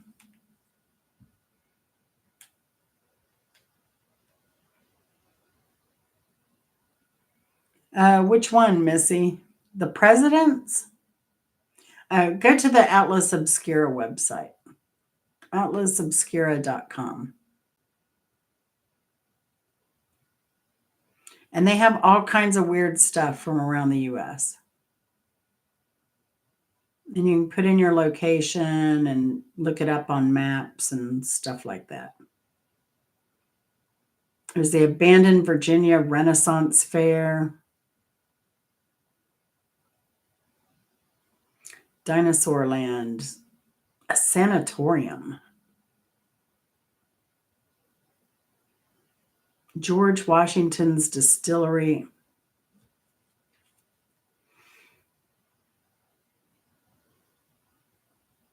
You can go to the Gordonsville Fried Chicken Festival. It's been going on since the 19th century.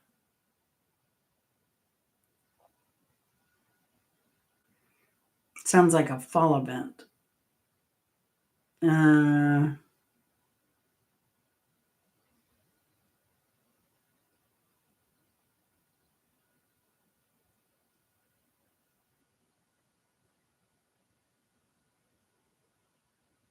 Oh, fried chicken contest, $100 for first prize, $75 for the best pie.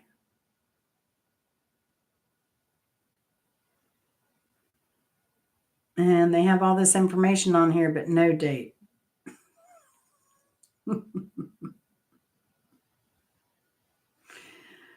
Here we go. Saturday, October 4th, 2025. Don't miss it at the Gordonsville Town Hall. Hey, LeClaire, what's up?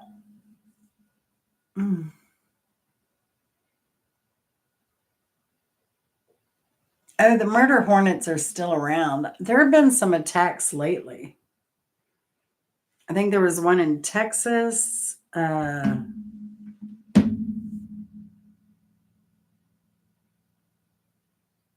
There was some kind of attack.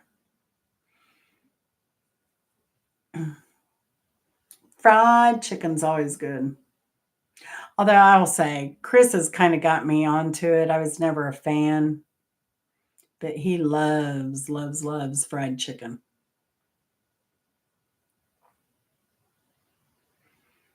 We're doing good, Chris. We're doing good. Okay, well, I need to get off of here anyway, Lori. So if you go live, I can listen to you.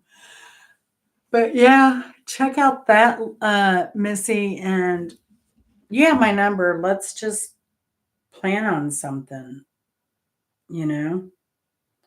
If you want me to come up there, I can maybe come up there.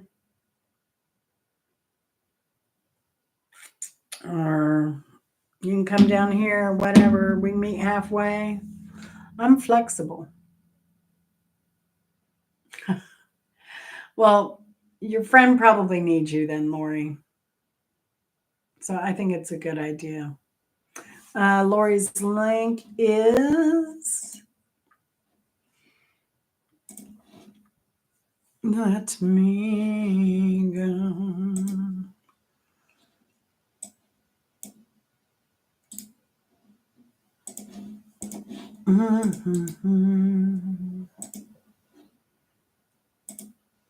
There you go. And I'll give you Missy's. Oh,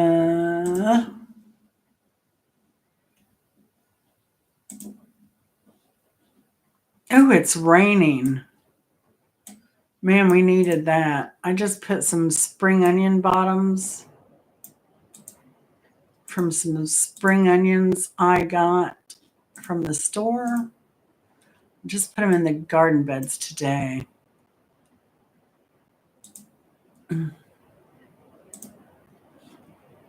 So it needs some rain. And I also transplanted some melon. And there's Missy's. Tilla. Oh my gosh. And yes, we are. We are slackers here, Simple Happy Life. But I'm getting ready to go. But Lori's getting ready to go live. So we dropped the link to Lori above. Uh,